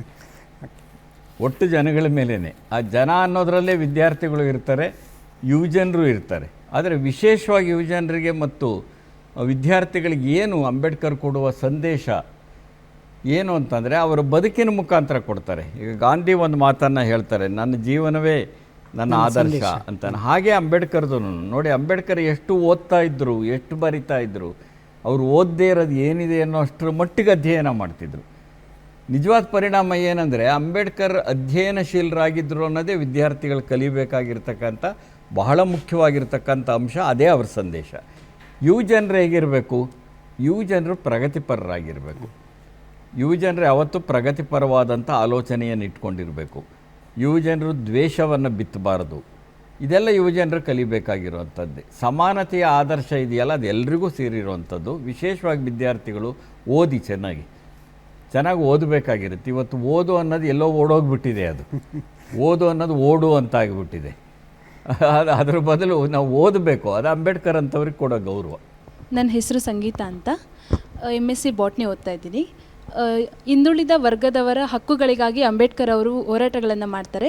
ಅವ್ರ ಪ್ರಕಾರ ಹಿಂದುಳಿದ ವರ್ಗಗಳು ಅಂದರೆ ಯಾವುದೇ ಒಂದು ಜಾತಿ ಅಥವಾ ಜನಾಂಗದವರಷ್ಟೇ ಮೀಸಲಾಗಿರಲ್ಲ, ಬದಲಾಗಿ ನಿಜವಾಗ್ಲೂ ಈ ಸಮಾಜದಲ್ಲಿ ಯಾರು ಸಮಾಜದ ಹಕ್ಕುಗಳಿಂದ ವಂಚಿತರಾಗಿರ್ತಾರೆ, ಶೋಷಿತರಾಗಿರ್ತಾರೆ, ಅವ್ರನ್ನ ಪರಿಗಣನೆಯಾಗಿ ತಗೊಂಡು ಅವರು ಹೋರಾಟಗಳನ್ನು ಮಾಡ್ತಾರೆ. ಹಾಗೆ ಅವರ ಆಲೋಚನೆಗಳು ಮತ್ತು ಹೋರಾಟಗಳು ಈ ಹಿಂದುಳಿದ ವರ್ಗದ ಜನಾಂಗದವರ ಸ್ಥಿತಿಯನ್ನು ಸುಧಾರಿಸೋದಕ್ಕೆ ಹೇಗೆ ನೆರವಾಗುತ್ತೆ ಸರ್? ನಿಮ್ಮ ಪ್ರಶ್ನೆಯಲ್ಲಿ ಅರ್ಧ ಉತ್ತರ ಇದೆ. ನನ್ನ ಶ್ರಮನ ಕಡಿಮೆ ಮಾಡಿದ್ದೀರಿ ನೀವು. ಈಗ ಅವರು ಜಾತಿ ಇತ್ಯಾದಿಗಳನ್ನು ಮೀರಿ, ಈಗ ವರ್ಗ ಅಂದಾಗ ಅದು ಒಂದು ನಿರ್ದಿಷ್ಟ ಜಾತಿ ಅಲ್ಲ. ಕ್ಯಾಸ್ಟ್ ಆ್ಯಂಡ್ ಕ್ಲಾಸ್ ಅಂತೀವಲ್ಲ ನಾವು, ಜಾತಿ ಮತ್ತು ವರ್ಗ. ವರ್ಗ ಸಾಮಾನ್ಯವಾಗಿ ಆರ್ಥಿಕ ಆಧಾರದ ಮೇಲೆ ಒಂದು ವರ್ಗವನ್ನು ನಾವು ನಿರ್ಧಾರ ಮಾಡ್ತೇವೆ. ಎಲ್ಲ ಜಾತಿಗಳಲ್ಲಿಯೂ ಬಡವರು ಇರ್ತಾರಲ್ಲ, ಅವನ್ನೆಲ್ಲ ಸೇರಿಸಿರು ಒಂದು ವರ್ಗ ಹಾಕ್ತಾರೆ. ಹಾಗಾಗಿ ನಾವು ತಳವರ್ಗ ಅಂತೀವಿ, ಮಧ್ಯಮ ವರ್ಗದವರು ಅಂತೀವಿ, ಮೇಲ್ವರ್ಗ, ಮೇಲ್ಮಧ್ಯಮ ವರ್ಗ, ಈ ಥರ. ಹಿಂದುಳಿದ ವರ್ಗದವರು ಅಂದಾಗ ಅದೊಂದು ದೊಡ್ಡ ಜಾತಿ ಸಮೂಹ. ಅದು ಅನೇಕ ಜನ ಜಾತಿಯ ಕಾರಣಕ್ಕಾಗಿಯೇ ಹಿಂದುಳಿದವರು ಇರ್ತಾರೆ ಅನೇಕರು. ನೀವು ಅದನ್ನು ಗಮನಿಸಬೇಕು. ಜಾತಿ ಎಲ್ಲಿದೆ ಅಂತ ನಾವು ಹೇಳ್ಬೋದು. ಜಾತಿ ಎಲ್ಲಿದೆ ಅಂತ ಅಂದರೆ, ನೀವು ಮದುವೆ ಹೆಂಗೆ ಮಾಡ್ಕೋತೀರಿ ಅಂತ ನೋಡಿ, ಶವ ಸಂಸ್ಕಾರ ಹೆಂಗೆ ಮಾಡ್ಕೋತೀರಿ ಅಂತ ನೋಡಿ, ಅಲ್ಲಿ ಗೊತ್ತಾಗ್ಬಿಡುತ್ತೆ ನಿಮಗೆ ಯಾರ್ಯಾರು ಅಂತ ಗೊತ್ತಾಗ್ಬಿಡುತ್ತೆ ಅಲ್ವಾ? ಇದೇ ಅದು, ನಾವಿಲ್ಲ ಅಂದ್ರೂ. ನಾವು ಹೇಳೋದು, ನೀವು ಏನು ಜಾತಿ ಇದೆ ಅದನ್ನು ನಿಮ್ಮ ಮನೇಲಿ ಇಟ್ಕೊಳ್ರಪ್ಪ. ಸಮಾಜಕ್ಕೆ ತಗೊಂಬಂದು ಒಬ್ರಿಗೊಬ್ರಿಗೆ ಜಗಳಾಡಬೇಡಿ, ಬೀದಿಗೆ ಬರಬೇಡಿ ಅಂತ ಹೇಳೋದು. ಏನು ಹಿಂದುಳಿದ ವರ್ಗದವರಿಗೆ ಅನುಕೂಲ ಆಯಿತು? ಅಂಬೇಡ್ಕರ್ ಅವರು, ನಾನು ಆಗಲೇ ಹೇಳಿದೆ, ಮಹಿಳೆ ಹಿಂದುಳಿದವರಾಗಿದ್ದರು, ಗೇಣಿದಾರರು ಹಿಂದುಳಿದವರಾಗಿದ್ದರು, ಅನೇಕ ಜಾತಿ ಸಮೂಹಗಳು ಹಿಂದುಳಿದವರಾಗಿದ್ದರು. ಅವರು ಒಟ್ಟಾರೆ ಅವುಗಳನ್ನು ಅಧ್ಯಯನ ಮಾಡಿ ಯಾಕೆ ಹಿಂದುಳಿದಿದ್ದಾರೆ, ಅದಕ್ಕೆ ಕಾರಣಗಳೇನು ಅನ್ನೋದನ್ನು ಪತ್ತೆ ಹಚ್ಚಿ ಅವರು ಅದರ ವಿರುದ್ಧವಾದಂಥ ಹೋರಾಟವನ್ನು ಕಟ್ಟಿದರ ಫಲವಾಗಿ ಏನಾಯಿತು ಅಂತ ಅಂದರೆ, ಸರ್ಕಾರಗಳು ಮುಂದೆ ಬಂದಂಥವು ಅವ್ರ ಬಗ್ಗೆ ಗಮನ ಕೊಡೋಗಾಯಿತು. ಅದು ಮುಖ್ಯವಾಗಿ ಆದದ್ದು. ಯಾವತ್ತು ಸರ್ಕಾರ ಪ್ರಭುತ್ವ ಇದೆಯಲ್ಲ, ಅವ್ರ ಬಗ್ಗೆ ಗಮನ ಕೊಡೋ ಥರ ಆಯಿತು. ಹಾಗೆ ಅಂಬೇಡ್ಕರ್ ರೀತಿಯಲ್ಲಿಯೇ ಹಿಂದುಳಿದ ವರ್ಗಗಳನ್ನೇ ಪ್ರಧಾನವಾಗಿಟ್ಕೊಂಡು ಹೋರಾಟ ಮಾಡಿದವರು ನಮ್ಮಲ್ಲಿದ್ದಾರೆ, ಇಲ್ಲ ಅಂತಲ್ಲ. ಇವೆಲ್ಲದ ಕಾರಣದ ಪರಿಣಾಮ ಏನಂದರೆ, ಪ್ರಭುತ್ವ ಆ ಕಡೆ ನೋಡುತ್ತೆ. ಅವಾಗ ಪ್ರಭುತ್ವ ಆ ಕಡೆ ನೋಡೋಕೆ ಮಾಡೋದಿದೆಯಲ್ಲ, ಅದೇ ಬಹಳ ಮುಖ್ಯ. ಯಾಕೆ ಅಂತಂದರೆ, ಎಷ್ಟೋ ಸಾರಿ ಏನಾಗಿರುತ್ತೆ, ಅನೇಕ ಪ್ರಭುತ್ವಗಳಿಗೆ ಏನಾಗಿರುತ್ತೆ ಅಂತಂದರೆ, ಕಿವಿ ಇರಲ್ಲ, ಕಣ್ಣಿರಲ್ಲ, ನಾಲಿಗೆ ಜಾಸ್ತಿ ಇರುತ್ತೆ. ಪ್ರಜಾಪ್ರಭುತ್ವದಲ್ಲಿ ಕಿವಿ ಮತ್ತು ಕಣ್ಣು ಇರಬೇಕು. ಆ ಕಿವಿ ಕೇಳಿಸಾಗೆ, ಕಣ್ಣು ನೋಡಾಗಿ ಮಾಡಿದ್ದಿದೆಯಲ್ಲ, ಅದೇ ದೊಡ್ಡ ಪರಿಣಾಮ. ನಮಸ್ತೆ ಸರ್, ನನ್ನ ಹೆಸರು ಬಸವರಾಜು ಬಿಕೆ ಅಂತ. ನಾನು ಸೆಕೆಂಡ್ ಇಯರ್ MSc ಬಾಟ್ನಿ ವಿದ್ಯಾರ್ಥಿ. ನನ್ನ ಪ್ರಶ್ನೆ, ಅಂಬೇಡ್ಕರ್ ಅವರ ದೃಷ್ಟಿಕೋನದಲ್ಲಿ ವಿದ್ಯಾರ್ಥಿಗಳು ಜಾಗೃತರಾಗಿರುವುದು ಹೇಗೆ ಅಂತ ಸರ್? ಈಗಾಗಲೇ ಹೇಳಿದೆ ನಾನು, ವಿದ್ಯಾರ್ಥಿಗಳು ಅಂಬೇಡ್ಕರ್ ದೃಷ್ಟಿಕೋನದಲ್ಲಿ ಜಾಗೃತರಾಗೋದು ಹೇಗೆ ಅಂತ ಅಂದರೆ, ಯಾರ್ಯಾರು ಸಮಾನತೆಗೆ ದುಡಿದ್ರೋ ಅವ್ರನ್ನೆಲ್ಲ ಮೊದಲು ಓದ್ಕೊಳ್ಳಿ ನೀವು ವಿದ್ಯಾರ್ಥಿಗಳು. ಅಂಬೇಡ್ಕರ್ ಅವರನ್ನು ಮೊದಲು ಓದಿ. ನೀವು ಜಾಗೃತಿ ನಿಮ್ಗೆ ಹಾಗೆ ಬರುತ್ತೆ. ಏಕೆಂದರೆ ಈಗ ವಿಜ್ಞಾನದ ವಿದ್ಯಾರ್ಥಿ ಅಂಬೇಡ್ಕರ್ನ ಓದಬಾರ್ದು, ಸಮಾಜಶಾಸ್ತ್ರ ಓದಬಾರ್ದು, ರಾಜಕೀಯ ಶಾಸ್ತ್ರ ಓದಬಾರ್ದು ಅಂತಿಲ್ಲ. ನಮ್ಮಲ್ಲಿ ಆಗ್ತಿರೋ ದೊಡ್ಡ ದುರಂತ ಏನು ಗೊತ್ತಾ? ಬೌಂಡ್ರಿ. ಒಂದು ಇತ್ತೀಚೆಗೆ ನಡೆದ ಒಂದು ಸಮೀಕ್ಷೆ ಪ್ರಕಾರ, ಇತ್ತೀಚೆಗೆ ಅಂದರೆ ಒಂದು 7-8 ವರ್ಷಗಳ ಹಿಂದೆ ನಡೆದ ಪ್ರಕಾರ, ನೀವು ವಿದ್ಯಾರ್ಥಿಗಳ ವಿಷಯ ಮಾತಾಡಿದ್ರಿಂದ ಹೇಳ್ತಿದ್ದೀನಿ, 60% ಜನ ವಿದ್ಯಾರ್ಥಿಗಳು ಈ ದೇಶದಲ್ಲಿ ಬಿಸ್ನೆಸ್ ಮ್ಯಾನೇಜ್ಮೆಂಟ್ ತಗೋತಾರೆ. 15% ಜನ ಈ ದೇಶದ ಒಳಗಡೆ ಆರ್ಕಿಟೆಕ್ಚರ್ ತೊಗೊಂಡು ಹೋಗ್ತಾರೆ. 10% ಜನ ಹೋಟೆಲ್ ಮ್ಯಾನೇಜ್ಮೆಂಟ್ಗೆ ಹೋಗ್ತಾರೆ. 10% ಜನ ಇದ್ದಾರಲ್ಲ, ಅವ್ರು ಫ್ಯಾಷನ್ ಡಿಸೈನಿಂಗ್ ಹೋಗ್ತಾರೆ. ಇನ್ನು ಉಳಿದಿದ್ದೆಷ್ಟು? 5%. ಈ 5% ಓದಾರೆ ಯಾರು ಗೊತ್ತಾ? ಚರಿತ್ರೆ, ಸಾಹಿತ್ಯ, ಸಮಾಜಶಾಸ್ತ್ರ, ರಾಜಕೀಯ ಶಾಸ್ತ್ರ ಇವೆಲ್ಲ ಸೇರಿಸಿ ಓದೋರ ಸಂಖ್ಯೆ 5%ಕ್ಕೆ ಇಳಿದುಬಿಟ್ಟಿದೆ. ಅದಕ್ಕೆ ಕಾರಣ ನಮ್ಮಲ್ಲಿ ಆದಂಥ ಆರ್ಥಿಕ ಬದಲಾವಣೆಗಳು. ಅದು ಕೈಗಾರಿಕೆಗಳ ಸ್ವರೂಪ ಬದಲಾಯಿತು, ಜಾಗತೀಕರಣ ಬಂದ ಮೇಲೆ. ಇಂಥ ಸಂದರ್ಭದ ಒಳಗಡೆ ನೀವು ಅಂಬೇಡ್ಕರ್ ಅವರ ನಿಮ್ಮಲ್ಲಿ ಜಾಗೃತಿಯನ್ನು ಉಂಟು ಮಾಡಬೇಕು ಅಂತಂದರೆ, ನೀವು ವಿಜ್ಞಾನವನ್ನಾದರೂ ಓದಿ, ಸಾಹಿತ್ಯವನ್ನಾದರೂ ಓದಿ, ವೈದ್ಯಕೀಯ ಓದಿ, ಅಥವಾ ಇಂಜಿನಿಯರಿಂಗ್ ಓದಿ, ಒಂದಷ್ಟು ಮಾನವಿಕ ಓದಬೇಕು. ಏಕೆಂದರೆ ಮಾನವಿಕ ವಿಜ್ಞಾನಿ ಅಂಬೇಡ್ಕರ್, ಅದನ್ನು ಗಮನಿಸಿ. ಈಗ ನಾನು ವಿಜ್ಞಾನ ಓದ್ಕೊಂಡು ಸಾಹಿತ್ಯಕ್ಕೆ ಬಂದವನು, ನಾನು ಏಕದಮ್ ಸಾಹಿತ್ಯಕ್ಕೆ ಬಂದನಲ್ಲ, ನಾನು ಮೂಲತಃ ವಿಜ್ಞಾನದ ವಿದ್ಯಾರ್ಥಿ ನಾನು. ಆದರೆ ಯಾವುದೇ ಒಬ್ಬ ವಿಜ್ಞಾನದ ವಿದ್ಯಾರ್ಥಿ ಇರ್ಬೋದು, ಅರ್ಥಶಾಸ್ತ್ರ ಓದೋರು ಇರ್ಬೋದು, IT ಓದೋರು ಇರ್ಬೋದು, ಅವರೆಲ್ಲರಿಗೂ ಒಂದು ಮಾನವಿಕವಾದಂತಹ ತಿಳುವಳಿಕೆ ಬರಬೇಕು. ಅದು ಅಂಬೇಡ್ಕರ್ ಓದಿನ ಮುಖಾಂತರವಾಗಿ ಮಾನವಿಕವಾದಂಥ ಒಂದು ತಿಳುವಳಿಕೆ ಬರುತ್ತೆ, ಜಾಗೃತಿಯನ್ನು ಮೂಡಿಸುತ್ತೆ. ನಮಸ್ತೆ ಸರ್, ನನ್ನ ಹೆಸರು ದೀಪಿಕಾ. ಸರ್, ನನ್ನ ಪ್ರಶ್ನೆ ಬಂದು, ಈಗ ಹಳ್ಳಿಗಳಲ್ಲಿ ಅಂತರ್ಜಾತಿ ವಿವಾಹ ಆದರೆ ಅವ್ರನ್ನ ಊರಿಂದ ಹೊರಗೆ ಹಾಕೋದು, ಈ ಥರ ಹಲವಾರು ಶೋಷಣೆಗಳು ಇಂದಿಗೂ ನಮ್ಮ ಸಮಾಜದಲ್ಲಿ ನಡೆಯುತ್ತಿದೆ ಸರ್. ಸೊ ಇದನ್ನು ನಾವು ಹೇಗೆ, ಅವ್ರ ಮನಸ್ಥಿತಿಗಳನ್ನು ನಾವು ಹೇಗೆ ಬದಲಾಯಿಸ್ಬೋದು ಸರ್? ಈಗ ಮನಸ್ಥಿತಿಯನ್ನು ಬದಲಾಯಿಸೋದಿದೆಯಲ್ಲ, ಅದು ಬಹಳ ದೊಡ್ಡ ಕೆಲಸ. ಮೊದಲು ಹೇಗಿತ್ತು ಅಂತರ್ಜಾತೀಯ ವಿವಾಹವಾದಾಗ, ಆ ಸ್ಥಿತಿ ಇವತ್ತು ಸ್ವಲ್ಪ ಬದಲಾಗಿದೆ. ಆದರೆ ಇನ್ನೊಂದು ಕ್ರೌರ್ಯ ಇದೆ, ಮರ್ಯಾದೆ ಹತ್ಯೆ ಅಂತ ಹೇಳಿ. ಮರ್ಯಾದೆಗೇಡು ಹತ್ಯೆ ಅದು, ಮರ್ಯಾದೆ ಹತ್ಯೆ ಅಂತ ನಾವು, ಅಂದರೆ ಮರ್ಯಾದೆ ಇಲ್ಲದೆ ಇರೋ ಅಂಥ ಹತ್ಯೆ. ನಮಗೆ ಮರ್ಯಾದೆ ಅಂತ ಭ್ರಮಿಸ್ಕೊಂಡಿರೋರೆಲ್ಲ ಅಂಥ ಹತ್ಯೆ ಮಾಡ್ತಾರೆ. ಅಂತರ್ಜಾತೀಯ ವಿವಾಹಗಳಿದ್ದಾವಲ್ಲ, ಅವನ್ನು ಪ್ರೋತ್ಸಾಹಿಸೋದಿದೆಯಲ್ಲ, ಅದು ಯಾಕೆ ಮುಖ್ಯ, ಅದರ ಮಹತ್ವ ಏನು, ಇವನು ಹೇಳ್ತಾ ಹೋಗಬೇಕಾಗಿರುತ್ತೆ. ನಾವು ಜನಗಳಿಗೆ ಅದನ್ನು ತಲುಪಿಸ್ಬೇಕಷ್ಟೇ, ಜನಗಳಿಗೆ ತಲುಪಿಸ್ಬೇಕು. ಈಗ ನಾನು ಅಂತರ್ಜಾತೀಯ ವಿವಾಹ ಆಗಿರೋನು, ನನ್ನ ಮಗ ಅಂತರ್ಜಾತೀಯ ವಿವಾಹ ಆಗಿರೋನು, ನಾವು ಚೆನ್ನಾಗೇ ಬದುಕ್ತಿದ್ದೀವಲ್ಲ. ತುಂಬ ಜನ ಏನಂದ್ಕೋತಾರೆ ಅಂದರೆ, ಅಂತರ್ಜಾತೀಯ ವಿವಾಹದವ್ರು ಸರಿಯಾಗಿ ಬದುಕೋದೇ ಇಲ್ಲ ಅಂದ್ಕೊಂಡಿರ್ತಾರೆ. ಈ ಸರಿಯಾಗಿ ಬದುಕೋದಕ್ಕೆ ಅಂತರ್ಜಾತೀಯ ವಿವಾಹವೇ ಬೇಕು ಅಥವಾ ಒಂದೇ ಜಾತಿಯ ವಿವಾಹ ಬೇಕು ಅನ್ನೋದು ಇನ್ನಿಲ್ಲ. ಒಳ್ಳೆ ಮನುಷ್ಯರಾಗಿದ್ದರೆ ಚೆನ್ನಾಗೇ ಬದುಕ್ತಾರೆ ಅವರು, ಅಲ್ವಾ? ಮನುಷ್ಯತ್ವ ಮುಖ್ಯ. ಮರ್ಯಾದೆ ಅನ್ನೋದು ಎಲ್ಲಿದೆ ಅಂತಂದರೆ ಪರಸ್ಪರ ಗೌರವ ಕೊಡೋದ್ರಲ್ಲಿದೆ ಅನ್ನೋ ತಿಳುವಳಿಕೆಯನ್ನು, ಜಾಗೃತಿಯನ್ನು ನಾವು ಹಳ್ಳಿಗೆ ತಗೊಂಡೋಗ್ಬೇಕಾಗಿರುತ್ತೆ. ಇಲ್ಲದಿದ್ದರೆ ಈಗ ಒಂದು ಕಾಲದಲ್ಲಿ ಯಾವಾಗಲೂ, ಈಗ ನಾವೆಲ್ಲ ಅಂತರ್ಜಾತೀಯ ವಿವಾಹದ ಸಂದರ್ಭದಲ್ಲೂ ಸಹ ಅನೇಕ ದೊಡ್ಡ ದೊಡ್ಡ ಸವಾಲುಗಳಿದ್ವು ಆ ಸಂದರ್ಭದ ಒಳಗಡೆ. ಆದರೆ ಇವತ್ತು ಇನ್ನೊಂದು ರೀತಿ ಬಂದುಬಿಟ್ಟಿದೆ. ಇದಕ್ಕಿದ್ದಾಗೆ ಕೊಚ್ಚಿ ಹಾಕ್ಬಿಡೋದು, ಹತ್ಯೆ ಮಾಡೋದು, ಇದು ಅತ್ಯಂತ ಅಮಾನವೀಯವಾದಂಥದ್ದು. ಇದು ತಪ್ಪು ಅನ್ನೋದನ್ನು ಒಂದು ಕಾನೂನಿನ ಮುಖಾಂತರವಾಗಿ ಕ್ರಮ ತಗೊಳ್ಳೋದು ಒಂದು ಕಡೆ ಇರುತ್ತೆ. ಆದರೆ ಇನ್ನೊಂದು ಕಡೆ ಆ ಜಾಗೃತಿಯನ್ನು ಮೂಡಿಸ್ಬೇಕು. ಆದರೆ ಅನೇಕ ಕುಟುಂಬಗಳಲ್ಲಿ ಅಂಥ ಜಾಗೃತಿ ಬಂದಿದೆ. ನೀವು ಬೇಕೋ ಬೇಡವೋ ಹೇಗನ್ನಿಸ್ತಿದೆ ಅಂದರೆ, ನೀವು ಹೇಳಿದಾಗ ಹಳ್ಳಿಗಳಲ್ಲಿ ನಡೀತಾ ಇದೆ ವಾಸ್ತವವಾಗಿ. ಹಳ್ಳಿಗಳು ಭಾಳ ಮಧುರವಾದಂಥ ಸಂಬಂಧ ಇಟ್ಕೊಂಡಿದ್ದಂಥ ಕಾಲ ಇತ್ತು ಅದು.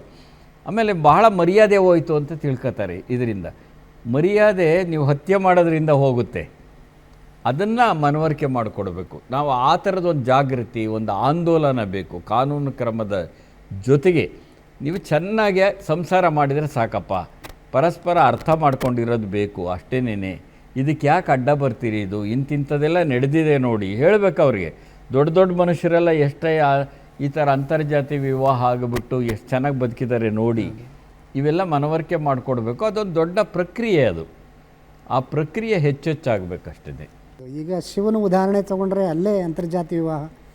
ಎಷ್ಟೊಂದು ಜನ ನೀವು ಶಿವನ ಪೂಜೆ ಮಾಡ್ತೀರಿ, ಹೌದಲ್ಲ? ಅಲ್ಲಿಂದ ಶುರು ಮಾಡಿದ್ರೆ ವಾಸ್ತವ ನಮ್ಮ ಸಮಕಾಲೀನ ಜಗತ್ತಿನಲ್ಲಿ ನಡೆಯುವಂಥ ಅನೇಕ ಘಟನೆಗಳಿಗೆ ನೀವು ಮನವರಿಕೆ ಮಾಡಿಕೊಡೋದಕ್ಕೆ ಸಾಧ್ಯ ಇದೆ. ಯಾಕೆಂದರೆ ನೀವು ಮಾಸ್ಟರ್ ಡಿಗ್ರಿ ಓದಿರೋರು, ನಿಮ್ಮ ಮಾತಿಗೆ ಒಂದು ಗೌರವ, ಒಂದು ತೂಕ ಇರುತ್ತೆ, ಹೌದಲ್ಲ ಸರ್? ಹೌದೌದು. ಆ ಮಟ್ಟದ ಒಂದು ನಾವು ಅನೇಕ ಪೂರ್ವ ನಿದರ್ಶನಗಳನ್ನು ತೊಗೊಂಡು ಹೇಳಬೇಕಾಗುತ್ತೆ. ಜನ ಈಗ ಪುರಾಣಗಳನ್ನು ನಂಬ್ತಾರೆ ಜಾಸ್ತಿ ತಿಳ್ಕೊಂಡು. ಪುರಾಣದಲ್ಲೇ ಇಂಥವು ಬರುತ್ತವಲ್ಲ, ಪುರಾಣದಲ್ಲೇ ಯಾವತ್ತು ಯಾರನ್ನು ಇವ್ರು ನಂಬ್ತಾರಲ್ಲ, ದೈವ ಅಂತ ನಂಬ್ತಾರಲ್ಲ, ದೈವ ಇಂಥನ್ನೇ ಮದುವೆಯಾಗಿ ಅಂತ ಏನು ಹೇಳಿಲ್ವಲ್ಲ, ಅಲ್ವಾ? ಅಂದರೆ ಹೇಳಬೇಕು, ಅವ್ರಿಗೆ ಮನವರಿಕೆ ಮಾಡಿಕೊಡ್ಬೇಕು.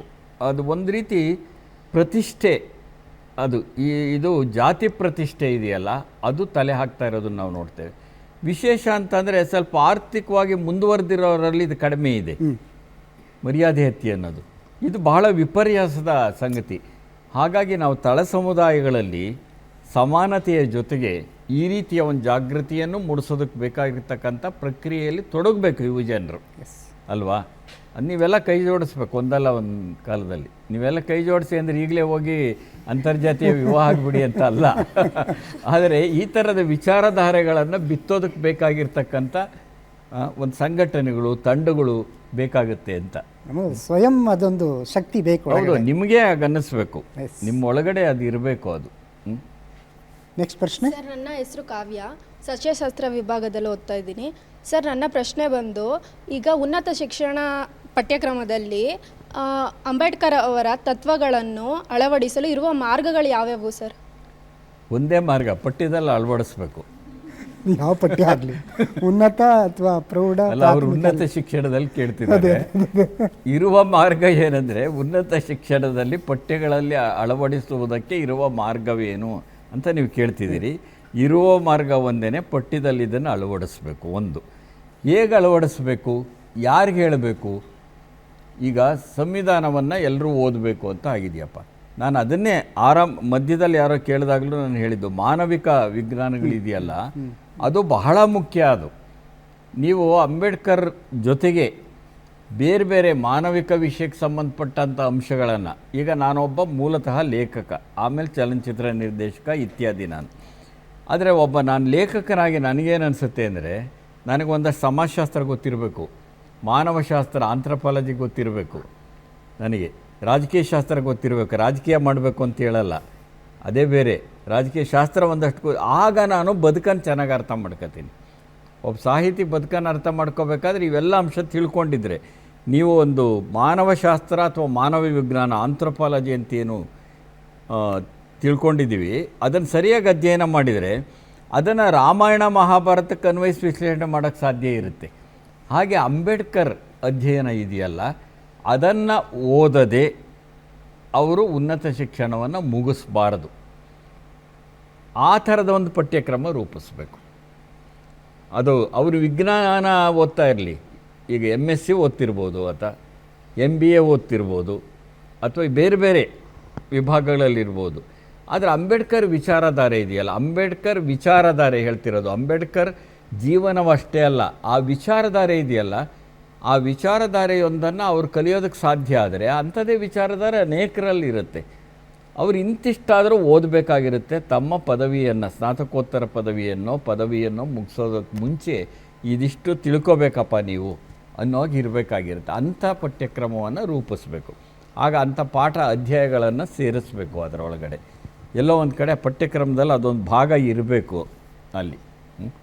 ಇದಕ್ಕೆ ಪೂರಕವಾಗಿ ಸರ್, ವಿಶ್ವವಿದ್ಯಾಲಯದ ಮಟ್ಟದಲ್ಲಿ ಅಂಬೇಡ್ಕರ್ ಪೀಠಗಳಿದೆ ಅಥವಾ ಸಂಶೋಧನಾ ಕೇಂದ್ರಗಳಿದೆ. ಅಲ್ಲಿ ಒಂದು ಸರ್ಟಿಫಿಕೇಟ್ ಕೋರ್ಸ್ ಅಂತ ಮಾಡಿದ್ದಾರೆ ಸರ್. ಒಂದು 2,500-3 ಸಾವಿರ ಜನ ಅಲ್ಲಿ ಸ್ಟೂಡೆಂಟ್ಸ್ ಇದ್ದಾರೆ ಯೂನಿವರ್ಸಿಟಿಲಿ. ಅಂದರೆ ಅಲ್ಲಿಗೆ ಹೋಗೋರು 100, 150, 200 ಆಚೆಗೆ ದಾಟಲ್ಲ ಸರ್ ಅಂಬೇಡ್ಕರ್ ಸ್ಟಡಿ ಸೆಂಟ್ರಿಗೆ ಹೋಗೋದು. ಈ ವೈರುಧ್ಯನ ಹೆಂಗೆ ಅರ್ಥ ಮಾಡ್ಕೊಳ್ಳೋದು ಸರ್? ಅಲ್ಲ, ಅದು ಅಂಬೇಡ್ಕರ್ ಅಧ್ಯಯನ ಕೇಂದ್ರಗಳಿವೆ, ಪೀಠಗಳಿವೆ. ಅದೇ ರೀತಿ ಸುಮಾರು 117 ಪೀಠಗಳಿವೆ ಇಡೀ ನಮ್ಮ ಕರ್ನಾಟಕದ ಬೇರೆ ಬೇರೆ ವಿಶ್ವವಿದ್ಯಾಲಯಗಳಲ್ಲಿವೆ. ಅಂದರೆ ಅವರ ಆಸಕ್ತಿ ಅದು. ನಾನು ನೀವು ಯಾರನ್ನೋ ಆ ಥರದಲ್ಲಿ ಇಂಥದನ್ನೇ ಓದಿ ಅಂತ ಕಡ್ಡಾಯ ಮಾಡೋಗಿರೋದಿಲ್ಲ. ಅವರನ್ನು ಆಕರ್ಷಿಸುವ ಕ್ರಮ ಹೇಗೆ ಅಲ್ವಾ? ನೀವು ಅಂಬೇಡ್ಕರ್ ಓದೋದ್ರಿಂದ ಏನು ಪ್ರಯೋಜನ ಆಗುತ್ತೆ? ಸೊ ಅಂಬೇಡ್ಕರ್ ಅಧ್ಯಯನ ಕೇಂದ್ರಗಳಿದಾವಲ್ಲ, ಅನೇಕ ಕಡೆ ಚೆನ್ನಾಗೇ ಕೆಲಸ ಮಾಡ್ತೀವಿ. ಒಂದಷ್ಟು ನೀವು ಹೇಳಿದಾಗೆ ಬೇರೆ ಬೇರೆ ಸರ್ಟಿಫಿಕೇಟ್ ಕೋರ್ಸ್ ಮಾಡ್ತೀವಿ, ಡಿಪ್ಲೊಮೊ ಮಾಡ್ತೀವಿ, ವಿಚಾರ ಸಂಕಿರಣಗಳನ್ನ ಏರ್ಪಡಿಸ್ತಾ ಇವೆಯಲ್ಲ, ಅವುಗಳಲ್ಲಿ ಹೆಚ್ಚೆಚ್ಚು ತೊಡಗಿಸ್ಕೊಳ್ಳೋಕೆ ಮಾಡ್ತಾ ಇರಬೇಕದು. ಆಮೇಲೆ ಅದರ ಪಠ್ಯಕ್ರಮವನ್ನು ಮತ್ತಷ್ಟು ವಿಸ್ತರಿಸ್ಕೊಳ್ಬೇಕು. ಅವು ಇವರು ಈಗ ಬೇರೆ ಪಠ್ಯ ಓದ್ತಾ ಇರ್ತಾರೆ, ಇವರು ಬೇರೆ ವಿಷಯವನ್ನು ಅಭ್ಯಾಸ ಮಾಡ್ತಿರ್ತಾರೆ. ಅಲ್ಲಿಗೂ ಒಂದು ಅನುಕೂಲ ಆಗೋವಂಥದ್ದು ಇಲ್ಲಿದೆಯಪ್ಪ ಅಂತ ಹೇಳಬೇಕಾಗಿರುತ್ತೆ. ಈಗ ಅಷ್ಟು ಸಾವಿರಾರು ಜನ ಇರೋರೆಲ್ಲ ಒಂದೇ ಅಧ್ಯಯನ ಕೇಂದ್ರದ ಒಂದೇ ಸರ್ಟಿಫಿಕೇಟ್ ಕೋರ್ಸ್ಗೆ, ಒಂದೇ ಡಿಪ್ಲೊಮೊ ಕೋರ್ಸಿಗೆ ಬರೋಕ್ಕಾಗಲ್ಲ. ಆದರೆ ಬೇರೆ ಬೇರೆ ಕೋರ್ಸ್ಗಳಲ್ಲಾದರೂ ಸೇರ್ಕೊಂಡು, ನಾನು ಅದಕ್ಕೆ ಹೇಳಿದ್ದು ಅಂಬೇಡ್ಕರ್ ವಿಚಾರಧಾರೆ ಅಂತ ಹೇಳಿದ್ದು. ನೀವು ಅಂಬೇಡ್ಕರ್ ಹೆಸರು ಹೇಳದೆಯೂ ಅವರ ವಿಚಾರಧಾರೆಯನ್ನು ಹೇಳಕ್ಕೆ ಸಾಧ್ಯ. ಆ ವಿಚಾರಧಾರೆ ಹೇಳಿದರೆ ಅಲ್ಲೇ ಇರ್ತಾರೆ ಅಂಬೇಡ್ಕರ್ ಅಲ್ವಾ? ಸೊ ಹಾಗೆ ವಿದ್ಯಾರ್ಥಿಗಳ ಹತ್ರ ತಗೊಂಡೋಗೋ ಕೆಲಸನೂ ಮಾಡಬೇಕಾಗಿರುತ್ತೆ. ಬಟ್ ಒಂದು 150 ಜನ ಸೇರ್ತಾರೆ ಅನ್ನೋದು ಈ ಕಾಲದಲ್ಲಿ ಭಾಳ ಮುಖ್ಯನೇ. ಆಸೆ ಜಾಸ್ತಿ ಸರ್, ಆಸೆ ಜಾಸ್ತಿ. ಆಸೆ ಇರೋದು ತಪ್ಪೇನಲ್ಲ, ಆದರೆ ಅದು ಮುಖ್ಯನೇ. ಯಾವಾಗಲೂ ಈಗ ಬೇರೆ ಕೆಲವು ಪೀಠಗಳಿರುತ್ತವೆ, ಅಲ್ಲಿ ಕೆಲವರು ಹೋಗ್ತಾ ಇರ್ತಾರೆ. ಆಮೇಲೆ ಈ ಪೀಠಗಳು ಮತ್ತು ಕೇಂದ್ರಗಳಿದಾವಲ್ಲ, ವಿದ್ಯಾರ್ಥಿಗಳನ್ನು ತಮ್ಮತ್ರ ಕರ್ಕೋಬೇಕು ಅನ್ನೋದು ಒಂದು ಭಾಗ, ವಿದ್ಯಾರ್ಥಿಗಳತ್ತ ಹೋಗಬೇಕು ಅಂತ ನಾನು ಇಷ್ಟಪಡ್ತೀನಿ. ನಾನು ನೀವು ಬೇರೆ ಬೇರೆ ಡಿಪಾರ್ಟ್ಮೆಂಟ್ಗೆ ಹೋಗಿ, ಹೌದು, ಇಲ್ಲಿರೋ ಅಧ್ಯಾಪಕರು ಇರ್ಬೋದು, ಸಂಪನ್ಮೂಲ ಕರ್ಕೊಂಡೋಗಿ ಬೇರೆ ಬೇರೆ ಡಿಪಾರ್ಟ್ಮೆಂಟ್ಗೆ, ವಿಜ್ಞಾನದ ಇದಕ್ಕೆ ಹೋಗಿ, ಸಸ್ಯಶಾಸ್ತ್ರದ ಯಾವುದಕ್ಕೋ ಹೋಗಿ, ಅಲ್ಲಿ ಹೋಗಿ ನೀವು ಅಲ್ಲಿ ಉಪನ್ಯಾಸಗಳನ್ನು ಮಾಡಿ, ಇಂಥರ ಒಂದು ಇಂಟ್ರ್ಯಾಕ್ಟ್ ಮಾಡಿ, ಸಂವಾದ ನಡೆಸಿ. ಸೊ ಇದರಿಂದ ಒಂದು ವಾತಾವರಣ, ಹೌದು, ಒಂದು ಬೇರೆ ವಾತಾವರಣ ಸೃಷ್ಟಿ ಆಗ್ತಾರೆ. ಆ ಕೆಲಸಗಳು ಮಾಡಬೇಕು. ನೀವು ಇಲ್ಲಿ ಬನ್ನಿ ಅಂತ ಕರೆಯೋದು ಒಂದು, ನಾವು ಬರ್ತೀವಿ ಅಂತ ಹೇಳೋದು ಇನ್ನೊಂದು. ಇವೆರಡೂ ಏಕಕಾಲಕ್ಕೆ ನಡೀಬೇಕು ಅನಿಸುತ್ತೆ. ಧನ್ಯವಾದಗಳು ಸರ್. ಈಗ ನಿಮ್ಮ ಪ್ರಶ್ನೆ ಸರ್ ಕೊಟ್ಟಂಥ ಉಪನ್ಯಾಸಕ್ಕೆ. ನನ್ನ ಹೆಸರು ಜಯಸುಧಾ ಅಂತ, ಸಮಾಜ ಕಾರ್ಯದ ವಿಭಾಗದ ವಿದ್ಯಾರ್ಥಿನಿ. ನನ್ನ ಕ್ವಶನ್ ಬಂದು ಅಂಬೇಡ್ಕರ್ ಅವರ ಚಿಂತನೆಗಳ ಮೂಲಕ ಸೌಹಾರ್ದ ಭಾರತವನ್ನು ನಿರ್ಮಿಸುವುದು ಹೇಗೆ? ಒಳ್ಳೆ ಪ್ರಶ್ನೆ ಒಂದು ರೀತಿ.